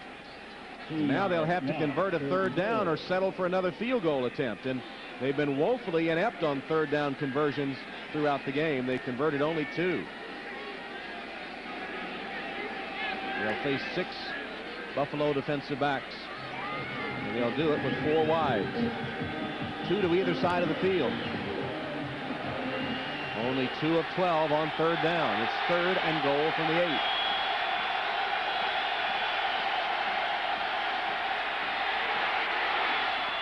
Incomplete, knocked away from Marshall Faulk by the linebacker Marlo Perry. And Marlo Perry is probably one of the best cover linebackers that the Buffalo Bills have. Last year, he was the lone set linebacker in their dime scheme, their 6 defensive back scheme. They have a lot of confidence that he can cover a tight end or a running back coming out of the backfield. Once again, they'll have to settle for a Kerry Blanchard field goal as Harbaugh leaves the field, unsuccessful in punching it into the end zone. Blanchard 4 for 4 during the game. This one is 26 yards, 25 yards, and is a chip shot good by Blanchard. Well, again, a little bit hollow as they convert good field position, but only into a field goal.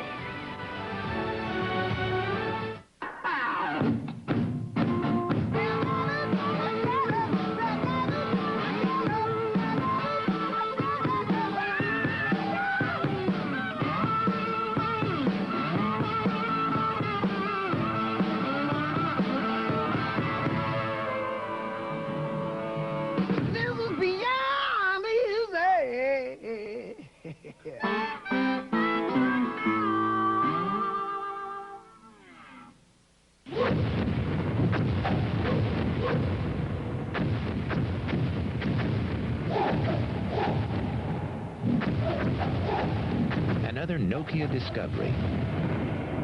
Small words are hard to read, which is why at Nokia we make our screens big, so they're easier to read.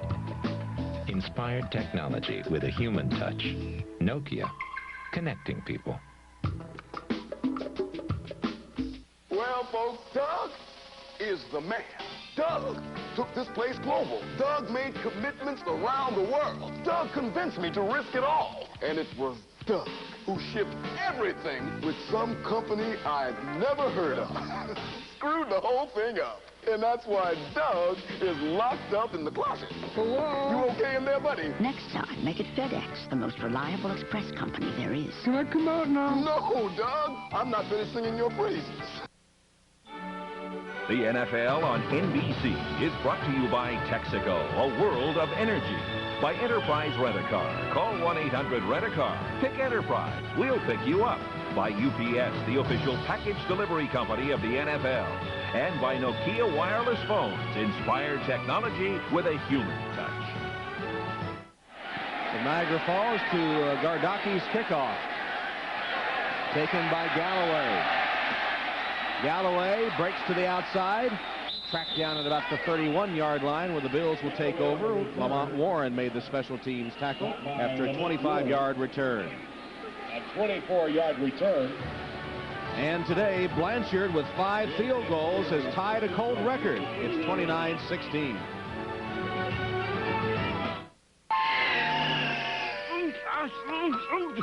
I hate machines. Sorry, Rosie. Why don't we go to the new Sprint store at Radio Shack, George? They have Sprint's easy-to-use products. And the know-how of Radio Shack. They even showed Astro how to use his mobile phone. They could even help you, Mr. J.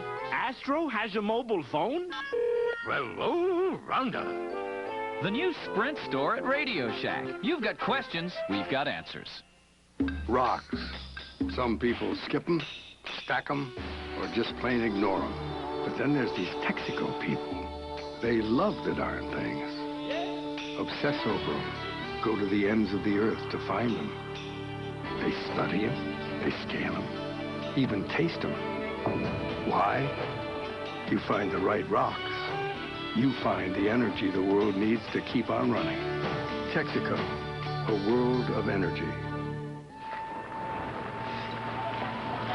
This toothbrush is my life. Why'd I have to pick archaeology? My father begged me to be a lawyer. Hey, it's never too late. Yeah, right. What about you, man? You ever think about retiring?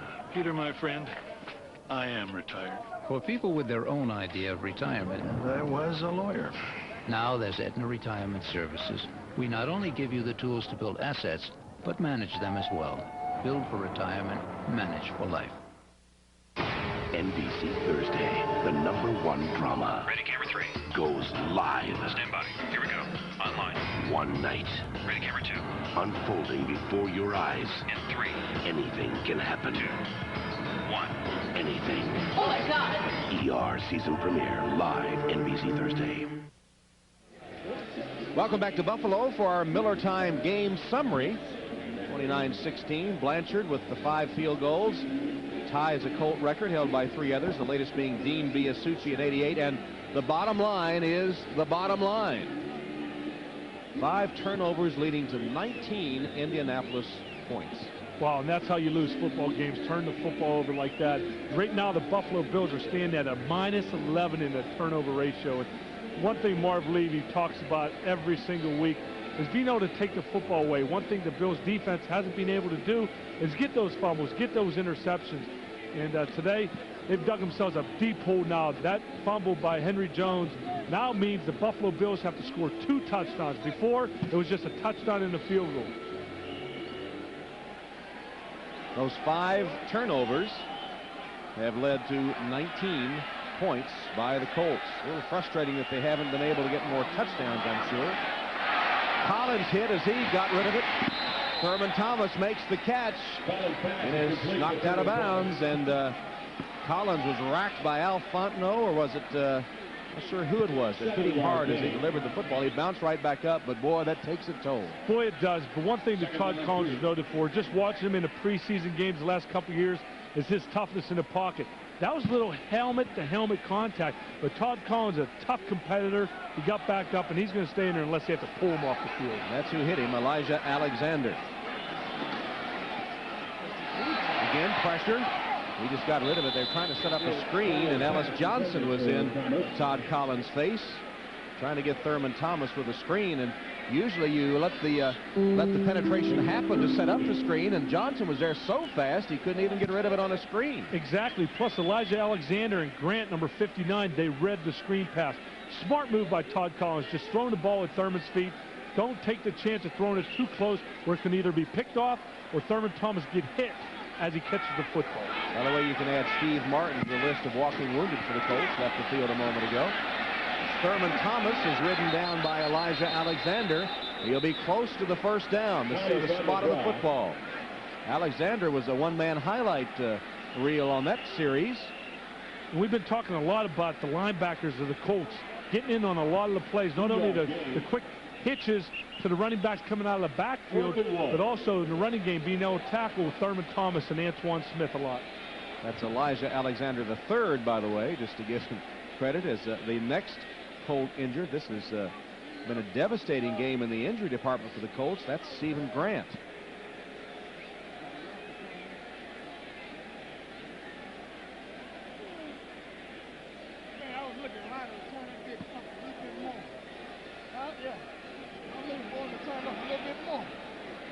Thurman Thomas just taking himself to the sidelines and replaced by the rookie Antoine Smith. And we always talked about being able to put somebody in and get the ball into the hands of a great guy like Thurman Thomas. But Antoine Smith, we'll see what he can do.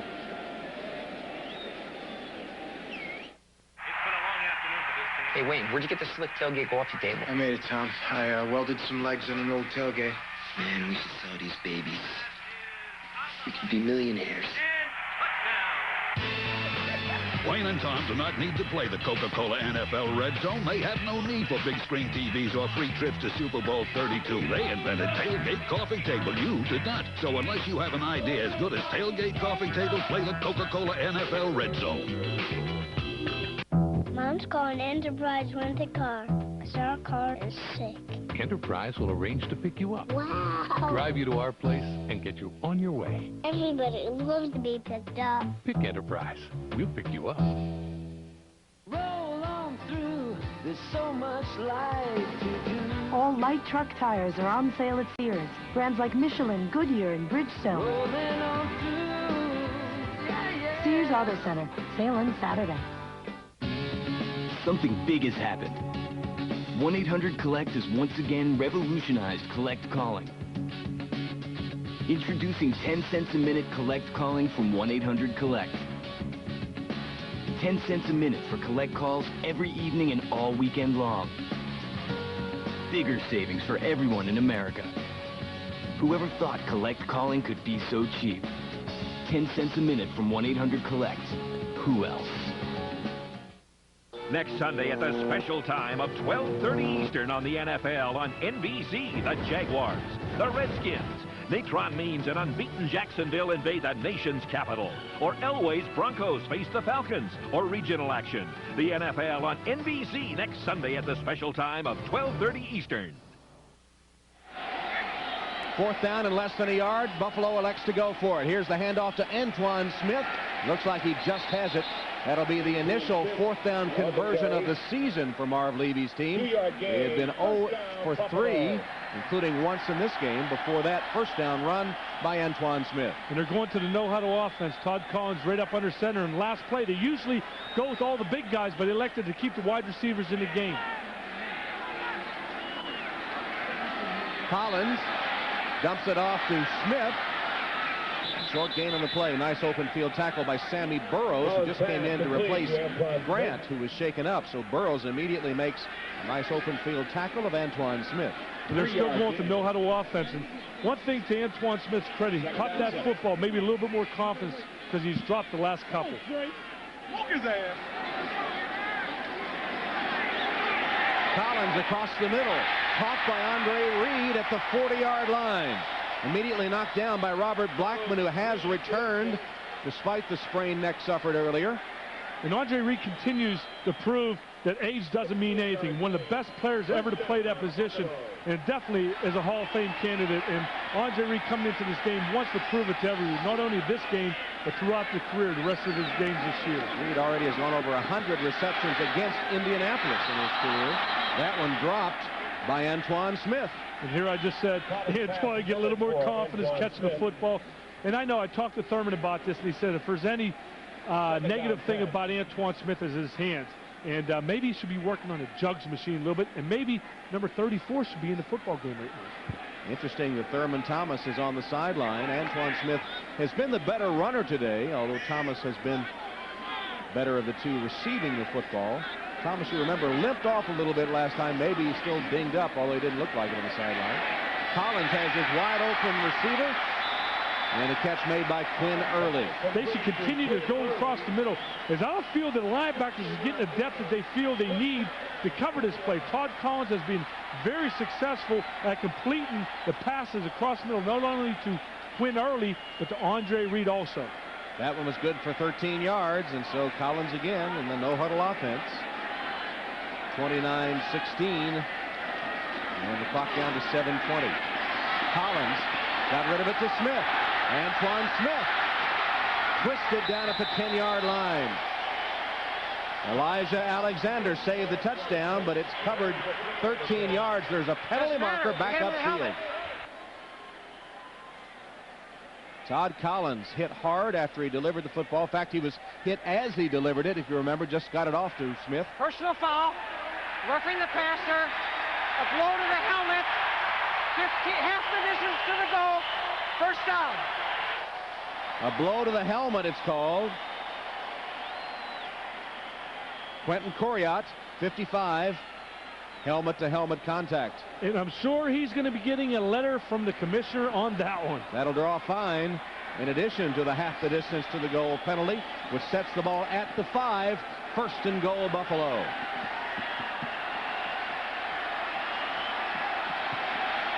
Thurman Thomas back in the game. Here he is. Thrown back by the Indy defense after he got a yard or so by Ellis Johnson and Elijah Alexander.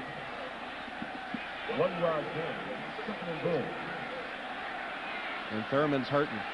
He's hurting. When Thurman Thomas is hurt, he usually doesn't come out of the football game. You know something's wrong. And that doesn't look good. He's limping off the field, holding that right foot up in the air. He's carried 7 times for 23 yards today. And I know how much number 34 wants to be in the football game. He's a guy that when it comes down to crunch time, you know he's going to pull himself in there if he can stand up.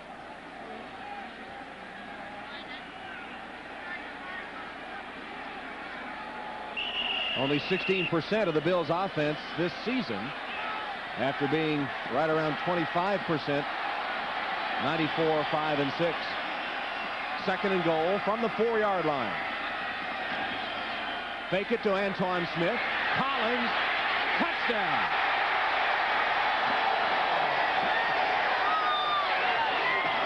Quinn Early with a touchdown catch.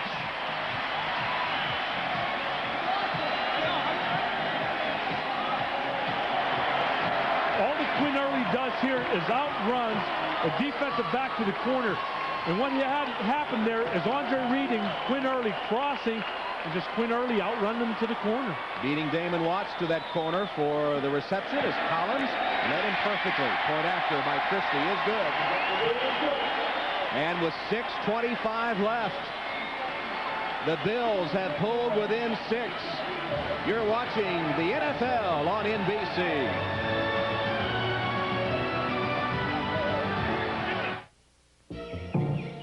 There's no question that computers open up entirely new worlds. But what about children who live in a world that can't afford personal computers? Fortunately, as of today, we'll never have to ask that question again. Network computers allow everyone to join the information age. And we'd like to say, welcome, Oracle, enabling the information age. At the Principal Financial Group, you'll find the strength of our investment performance is your 401k retirement advantage. You'll find our flexibility will meet your insurance needs, and you'll find the balance of choice and quality you need in health coverage.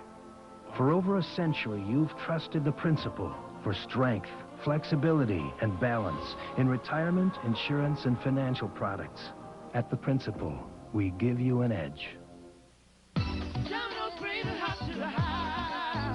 Hot to the house with the latest flavor that everybody loves. Domino's Pesto Crust Pizza. Seasoned with garlic, basil, and parsley. Baked into a classic hand-tossed crust. Sprinkled with zesty herbs and tangy Romano cheese. Always made fresh when you call and delivered hot to your house. Now order any large one-topping pizza for $9.99 and get a second one of equal or lesser value for $5.99. NBC Premiere Wednesday, it's Third Rock on its new night. A 1-hour special with Dick's new alien wife, Roseanne. My wife? You told me your wife was dead. That's what she told me. The series that won 5 Emmys. Let me love you. The season premiere of Third Rock from the Sun, NBC Wednesday. Bankman. Steve Christie's kickoff down in the end zone by Lamont Warren, and the Colts will take over at the 20-yard line on the touchback. Quinn Early with a 4-yard touchdown reception, second of the day for Todd Collins, capping that 11-play, 69-yard drive.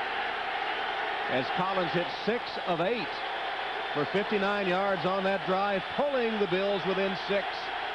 And now the Colts need to get some first downs here to give their defense a break. With 6 minutes, 18 seconds showing on the clock. Jim Harbaugh has to make sure that he keeps his offensive line right in front of him. He can't afford to take a big sack. What he has to do is show his poise right now. Harbaugh given time, going deep down the sideline, overshooting. Marshall Faulk, incomplete.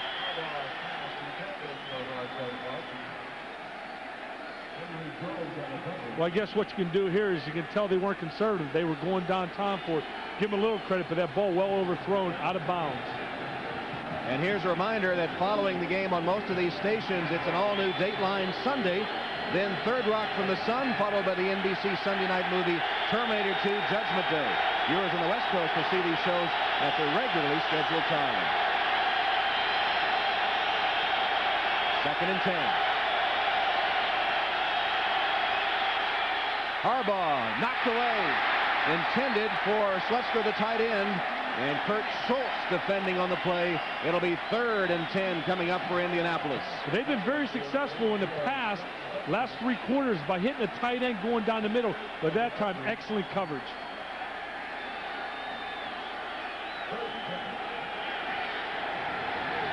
Bruce Smith continues his cheerleading role. And the Colts have not been good on 3rd down, only converting 2 of 13 despite their 29 points.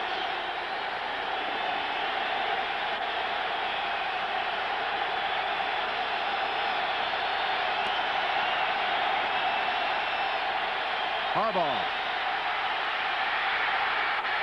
Stopped at the 20. Phil Hansen dragged him down. And you can credit defensive secondary. Henry Jones, Kurt Schultz, Turner, Smith, excellent coverage downfield. They even had an extra blocker in the backfield, giving Harbaugh the time, but instead he steps up in the pocket, tries to make something happen with the run. Mitchell Galloway, who fumbled the first punt of the game, now waits the boot by Gardocki.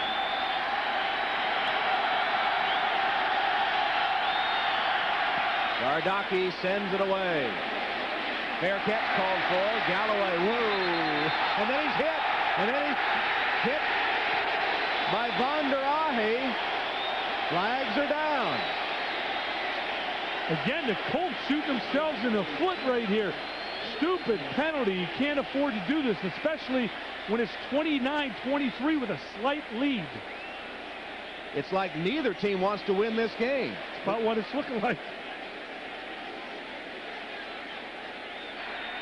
Personal foul, unnecessary roughness, 51 on the kicking team. 15-yard penalty, first down. The rookie from Arizona State, Scott Von der Ahe, big mistake. Galloway just barely caught that one too. And then watch this. That was a stupid mistake. 12 penalties, 100 yards now against the Colts.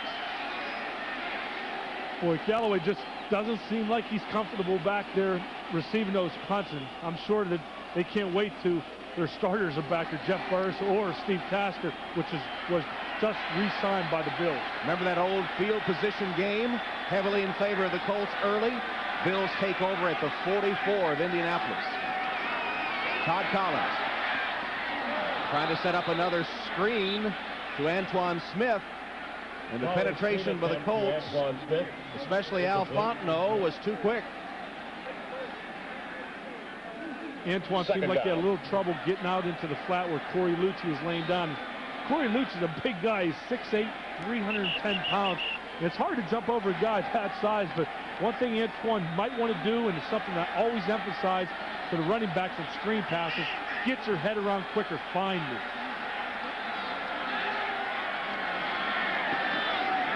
Collins across the middle, complete. Quinn Early racing for the end zone. Out of bounds inside the 1.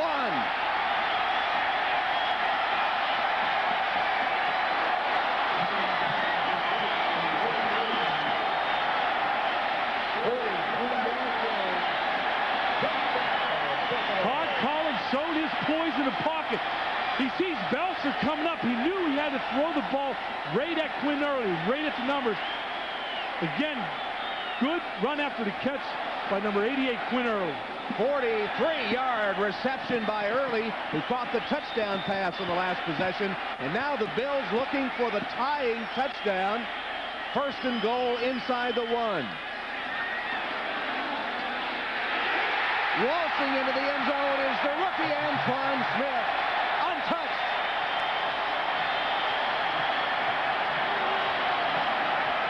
And now the extra point could give the Bills the lead.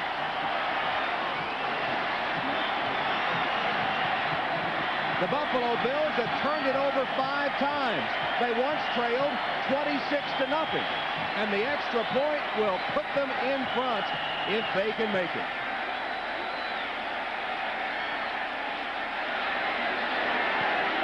It's good.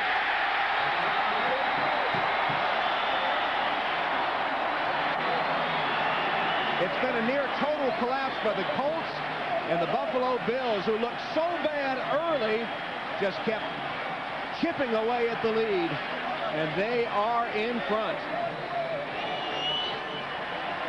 And remember, Todd Collins before, knowing that he didn't have the time to throw and getting a big touchdown, but right here, giving the ball to big Antoine Smith, knowing that if he had to run somebody over, he has the size to do it.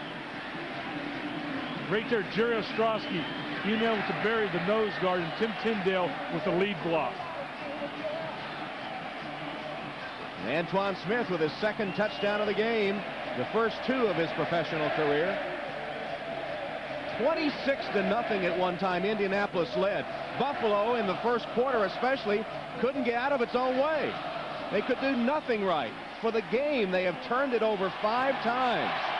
But the Colts have been unable to punch it into the end zone on most of those turnovers. Now find themselves trailing by a point. You know, many times, Tom, you win a football game, turn into football over 5 times, and we alluded to it earlier, a 26-0 lead by the Colts. Maybe they felt a little too comfortable here in Rich Stadium with the 26-point lead. I guess you can find yourself maybe doing that, but don't forget, the game is 60 minutes long. Bailey fumbles the ball out of bounds. And now the Colts are backed up at their own 12. So the Colts reverting to an 0-3 team after being handed a gift 26-0 lead. They have been unable to do anything with it. But I wouldn't count the Colts out. When Jim Harbaugh's in the football game, anything can happen. This is where home field advantage. This is why they have a sign up there saying 12th man. These 55,000 plus fans can get this stadium rocking. The one thing you have to remember is plenty of time for the Indianapolis Colts. Well over 4 minutes to go. There it is, the 12th man making its presence felt here with 4:36 left in the game. From the 12.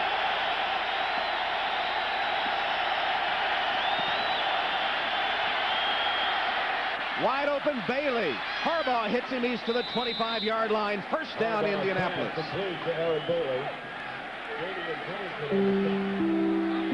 14-yard gain. Denver beating Cincinnati. See the other scores? Wow, 22-20. San Diego, 5 field goals by Carney. You might see a little bit more of maybe Marshall Faulk coming out of backfield, because last play the Buffalo Bills were totally confused. First down pass by Harbaugh. Plenty of time. Complete to Faulk, but only for about 5 yards. Spun out of bounds by Thomas Smith. And Jim Harbaugh's been in this situation before.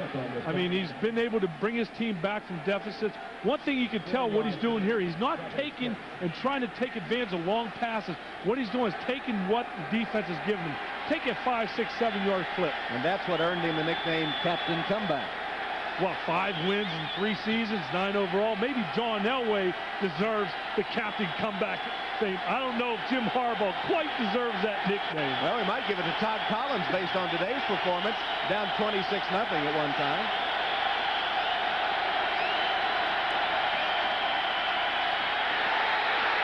Bruce Smith.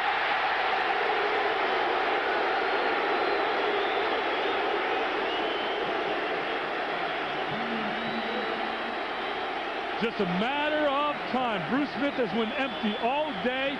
He comes up with a big play when the Buffalo Bills need it. Facing those rookies, many predicted a field day for Bruce Smith, but that's only his 2nd sack of Jim Harbaugh. Harbaugh has proved elusive for him, but you just felt like it was a tick, tick, tick, tick. Sooner or later, Bruce Smith was going to explode. 4 wide receivers. 3rd down, 14.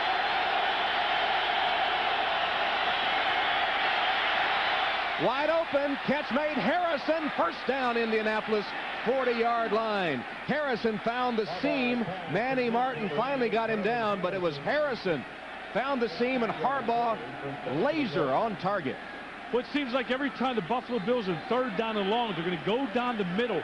And I could probably call that play before it was even thrown, because they play a 2-deep covered zone, and they're going to allow the middle to get open. They have so much confidence in their defensive line, but that time, excellent play by Jim Harbaugh. Put it right there for 18 yards.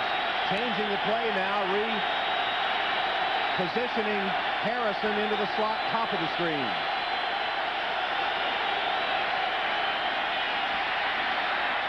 Drills it to the 50. Caught by Harrison. Penalty marker on the play.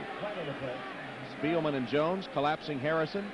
Remember, the penalties have been critical against Indianapolis. This one against the Bills. Offsides, number 99, defense. Lined up in the neutral zone. That penalty is declined. 2nd down. Right now, Jim Harbaugh knows in his mind he doesn't have to put the Indianapolis Colts in the end zone. All he needs to do is get Terry Blanchard's field goal position inside, probably I'd say the 35-yard line, because he's been perfect today. 9-yard gain on the pass play, so they decline the penalty. 2nd and 1. Crockett barrels his way toward the first down sticks. Looks like he has just enough to get it. Covington and Spielman, 2 inside linebackers of the Bills, combining on the hit. Approaching the 2-minute warning. 1st and 10 for the Colts. Colts need only a field goal to win it, and Blanchard has 5 for 5 so far today. That's the 2-minute warning. Timeout in Buffalo. We're involved in a 1-point game.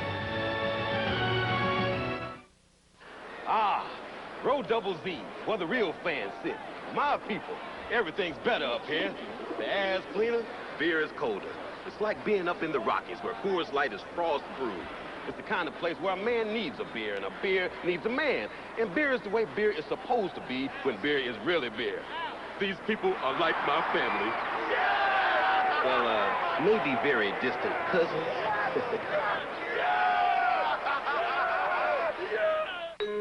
What do I know about computer networks? What do I know about networks?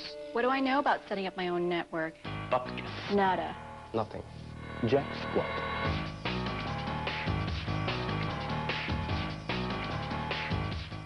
Owen Moore works at the Liberty Mutual Research Center. Hey, Randy, use an underarm motion. Thanks, Doc. Owen studies how you can do your job better and safer. Reaching out. Ensuring workplace safety. That's the freedom of liberty. Liberty Mutual. It's time once again to sign up for the 1997 Gatorade Punt, Pass, and Kick competition. It's open to boys and girls ages 8 to 15, with local competition held in every NFL city. No charge for participation. Call 1-800-NFL-SNAP.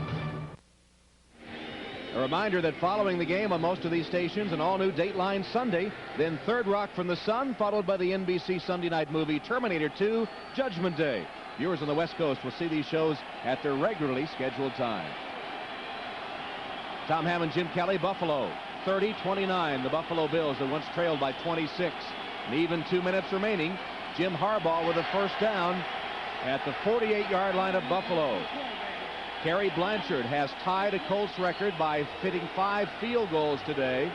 He might be called on for the game winner, which would set a club record if he could nail it. 5-4-5. Jim Harbaugh has to be thinking right now, I need to get at least 15 to 20 yards on these next 3 or 4 plays. Marshall Faulk lined up as a wideout. Harbaugh scrambling. Throws at the last minute, and it's caught by Harbaugh, and then a flag goes down. Faulk caught it in front of Marlon Kerner. And Faulk's arguing it might be against Indy.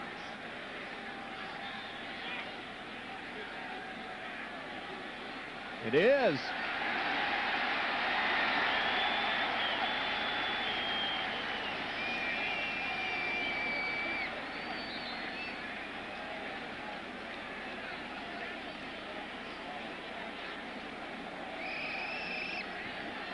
Still waiting. Illegally touching the ball. The receiver, number 28, went out of bounds, came back in and first to touch it. The penalty is a 5-yard penalty, or second down. And Marshall Faulk keeps telling me he was pushed out. He was pushed out. I don't know if he really got pushed out that much. I think his foot stepped on the line. Well, if the Colts lose this game, they can point to a lot of things, but one will be the penalties. 1:51 showing on the clock. And you say if the Colts lose, if the Bills lose, they can point to one thing: turnovers. Penalty count is 13 for 105 yards. Wow.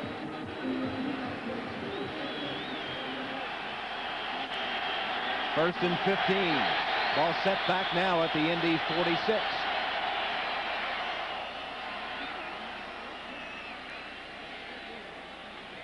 Play stopped for a moment. Looked like a football came out onto the field from the sideline. Marshall Faulk still arguing. Like we stated earlier, he's got a hot temper. He might let a few people know how he feels.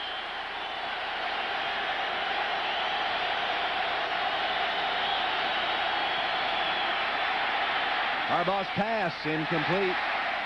In between a couple of receivers. I guess Bailey was close to it. Harrison too.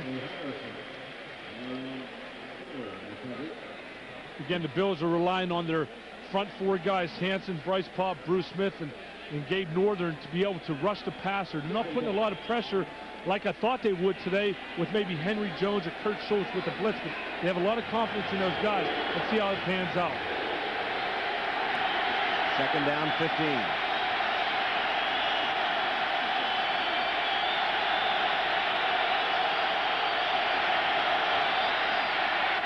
Harbaugh.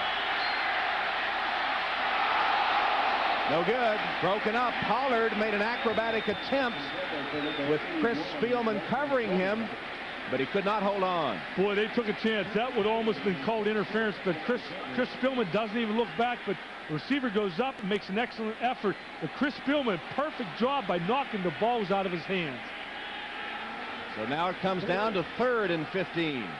Well, it's an unlikely person, I would think, that they would put on a tight end with Chris Spielman, but what they're doing is they were leaving their regular defense in, or only 4 defensive backs, but now they bring in 6 DBs. And Spielman to the sideline.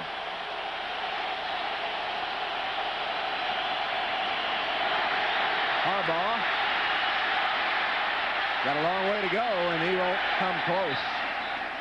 Short of the 45-yard line, tackled by Jeffcoat and Irvin, and it's 4th down.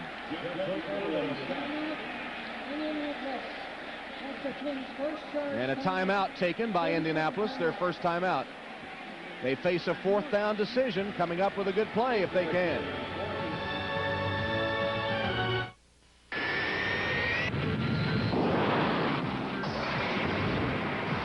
This is the sound of commitment. The planes, trucks, and people of UPS in action, giving you more on-time delivery options than anybody else. Whether it's same day, overnight, 2-day, 3-day, ground, international. In other words, whatever you need to move your business. Thanks. UPS, moving at the speed of business. Trailing by 1 with 1:29 left. The Colts are going to go for it. 4th and 7 at the 46 of the Bills.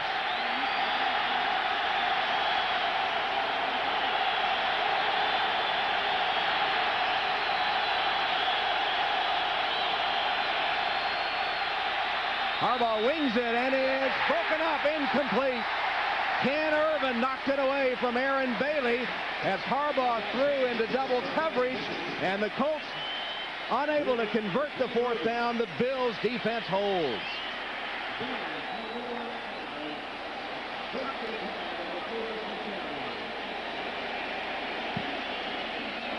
What they do is they double cover the outside receiver, and all of a sudden he sees him go outside, and Kenny Irvin coming back inside making an excellent play. The receiver did have the distance, did go down a few yards past the first down marker, right in front of Kurt Schultz, hooks up, but Kenny Irvin stepping in front and making an excellent play.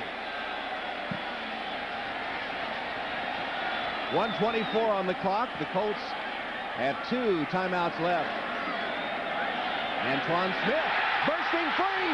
Antoine Smith racing for the end zone and scores the clinching touchdown.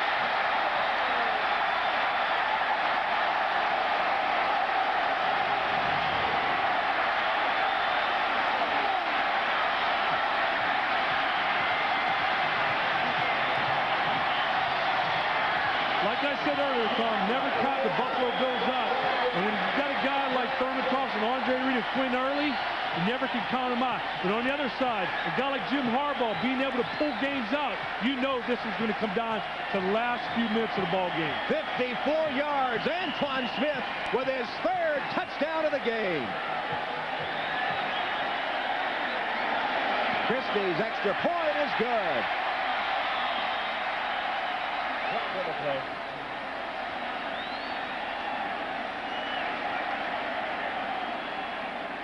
Flag on the extra point. Defense, 12 men on the field. That 5-yard penalty will be enforced on the kickoff. Point is good.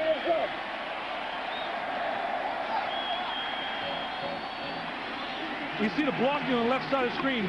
Jay Reamersma in motion here, but John Feen, an excellent block made right there. It's just a matter of breaking one tackle and a foot race to the end zone. And I think Antoine Smith right here shows his speed for a big guy, being over 225 pounds and being able to outrun Jason Belcher to the end zone. But of course, running on the side of their 2 best offensive linemen, Reuben Brown and John Fina, and Jerry Ostrowski in the middle.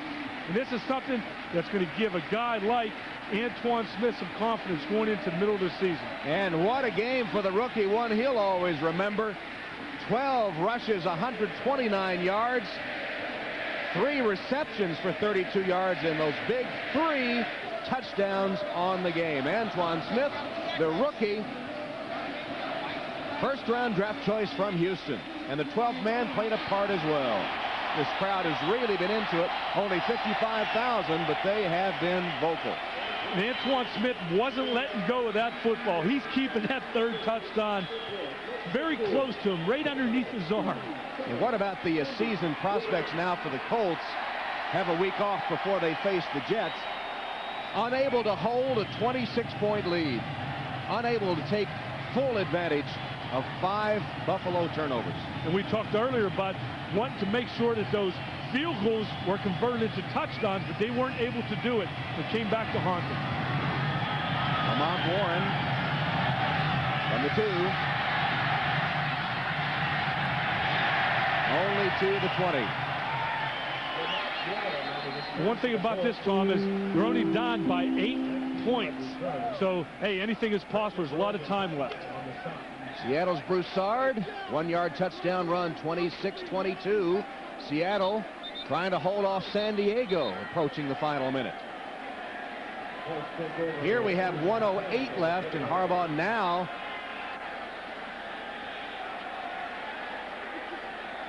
facing a daunting task as he consults that list of plays on his arm. I wonder if when ER has that live show, if they could use one of those. I doubt it.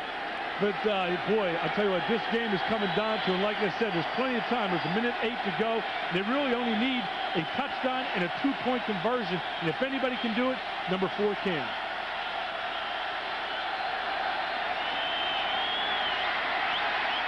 There's one. Aaron Bailey racing for the sideline, out of bounds. At about the 42, but Jim Harbaugh is down. 22-yard gain on the play. There's a penalty. Could be roughing the passer. Harbaugh is writhing on the turf in pain. We know it's tough. We've seen that the last few years, and he stumbles to his feet. Boy, what a blow this could be to the Buffalo Bills. Bryce Pop coming in with a late hit, and anything you want, one thing you don't want to do. Roughing the passer. Number 95, defense. 15-yard penalty enforced for the end of the catch. One thing you don't want to do is add on to a big completion because they just click on 15 more yards. Yep, unnecessary on that one. It cost him 15. It's, again, I say, who wants to win this game? It's almost like neither team wants to win. And Paul Justin is going to have to replace Jim Harbaugh. He came off. I think what happened when Bryce Pop hit him, he came down, hit his head on the turf. I saw his head bounce. And, boy, if anybody's going to have to come in and have some pressure on him, it's Paul Justin right now. Played one play earlier in the game for Harbaugh. An incomplete pass. Justin's pass complete. Aaron Bailey. Bailey is to the 27-yard line. Tackled by Kerner. Jim Jeffcoat putting the pressure on Justin, but Paul found Bailey. All Justin's going to do right now is just going to spike the football and stop the clock. There it is. Stops it with 40 seconds left. Well, we've seen many improbable things throughout this game. And the Colts, who have gotten only 3 points since their 26-0 lead, are putting together a pretty impressive drive here. See the timeouts left. They need touchdown and a 2-point conversion to tie. And one thing you know, the Buffalo Bills, what they might want to think now is when a young, inexperienced quarterback center, why not bring somebody from the outside? Bring a safety, bring a Henry Jones or something like that. Justin for the end zone. Incomplete. Intended for Harrison. Marlon Kerner defending him. Penalty marker. Pass interference, it looks like, against the Bills.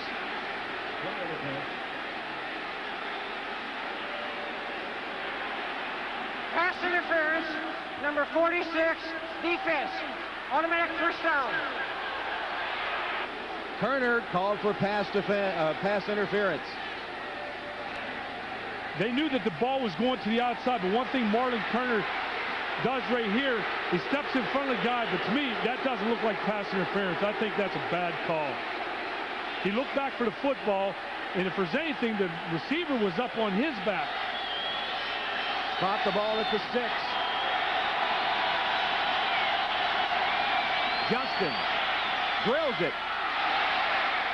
And it's incomplete, intended for Bailey. Knocked down by Kurt Schultz.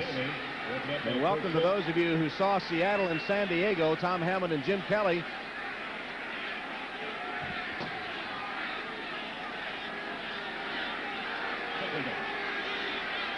Buffalo Bills right now, second down inside the 10-yard line. You got to wonder what's going through Paul Justin's head right now. With all the pressure, you see him staring at his wristband. I'm sure he's looking maybe on second down. What do the Buffalo Bills do inside the 10-yard line? What type of defense? Is it zone or is it man? Second and goal from the 6. Justin's pass is caught, but short of the end zone. Stabline wrestled and taken down as the clock comes to 20 seconds. Timeout. Indianapolis. Welcome those of you who watched the Chargers and the Seahawks. Seattle holding on 26-22. Tom Hammond and Jim Kelly in Buffalo. It's been a wild game. 5 Buffalo turnovers. At one point, Indianapolis led 26-0. Buffalo just got a touchdown run from Antoine Smith, their rookie, to go up 8. Jim Harbaugh, the starting quarterback of the Colts, earlier on this series knocked out of the game, replaced by Paul Justin, who, thanks to a pass interference call, has the Colts with a 3rd and goal at the 2-yard line and 19 seconds left. And Paul Justin runs to the sidelines and he's pointing into his helmet. There's earpieces that he hears plays being called through there, and I think his wasn't working before. It has been a wild game. At one time, 26-0 Indianapolis.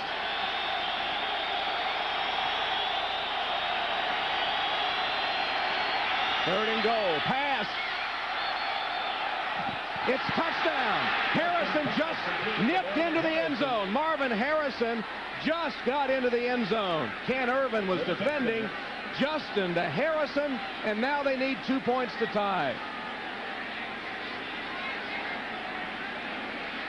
They stunned Buffalo Bills defense, and what Paul Justin does, he allows himself some room. It's a sprint out, and when you sprint out and you're thrown to a receiver like that on the run, you're closer to him. You can take a chance of getting the ball into the receiver's hands. A game that has had so many improbable twists and turns. Oh, boy, has it ever. Timeout, Indianapolis. This will be their first 2-point conversion attempt of the season, and it comes with backup quarterback Paul Justin at the controls. At times, you might want to bring in, say, 4 wide receivers like the Colts do at times, and keep Marshall Faulk or Zach Crockett in the backfield, and maybe a handoff, because a lot of times the Buffalo Bills, when they do, the opposing team brings 3 or 4 receivers into the game. They take all their big linebackers out. They allow defensive backs to come in. This is when I like to run the football. When you bring in the big guys and being able to hand the ball in and get them up the field. Only 2 yards to go. Well, the Indianapolis Colts blew a 26-point lead, but the Buffalo Bills blew an 8-point advantage, if this conversion is good, in the final minute plus.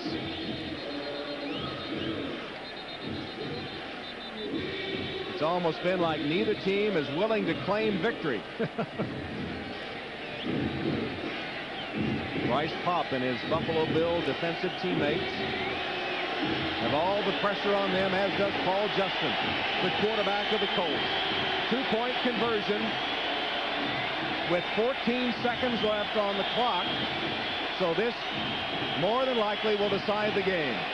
And they do. They bring in, they keep Chris Spillman and Damon Covington. They bring Big Ted Washington in. It's going to be interesting to see if the Colts run the football or they elect to pass. 2-point conversion to tie.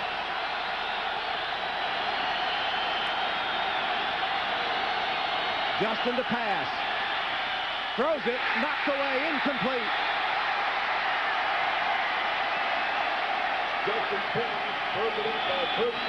Marvin Harrison, the intended receiver. Kurt Schultz defending, and Justin is hot.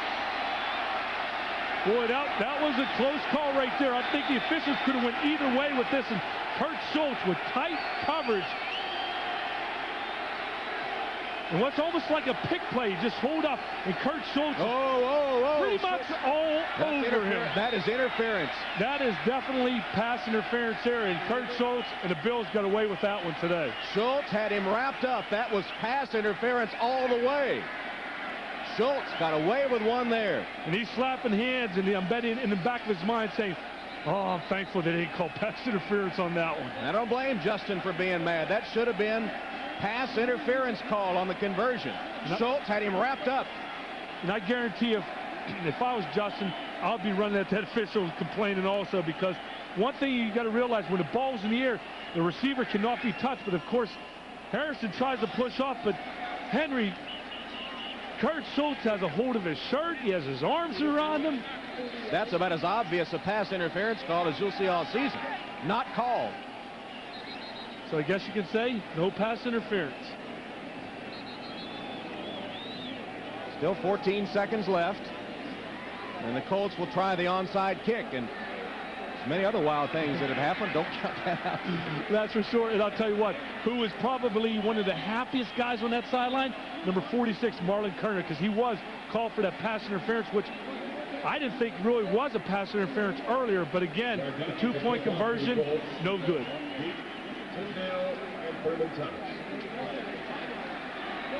Marv Levy has his hands team up there.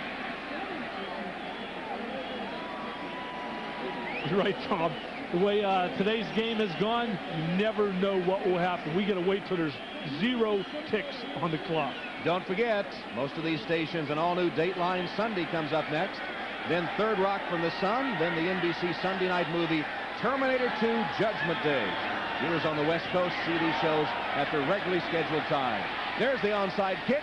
Scramble for it. Colts had a shot at it. Let's see. I think they might have it.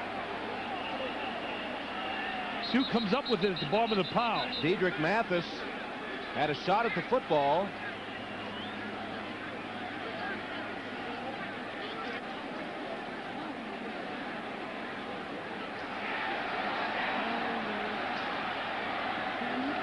Indianapolis football. The Colts have it. Mathis did get it. The Colts have one more chance.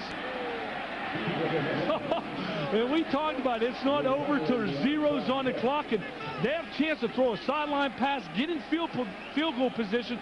And remember, Blanchard's range is at least from the 50-yard line. The clock still showed 14 seconds, and the officials now are readjusting it down to 9. So what's your strategy here with 9 seconds left? You see 14, but they're going to readjust it down to 9. Well, number one, you got to realize that they have 0 timeouts left. So what Justin has to do, he has to throw the ball to the sidelines. They have to get the ball out of bounds.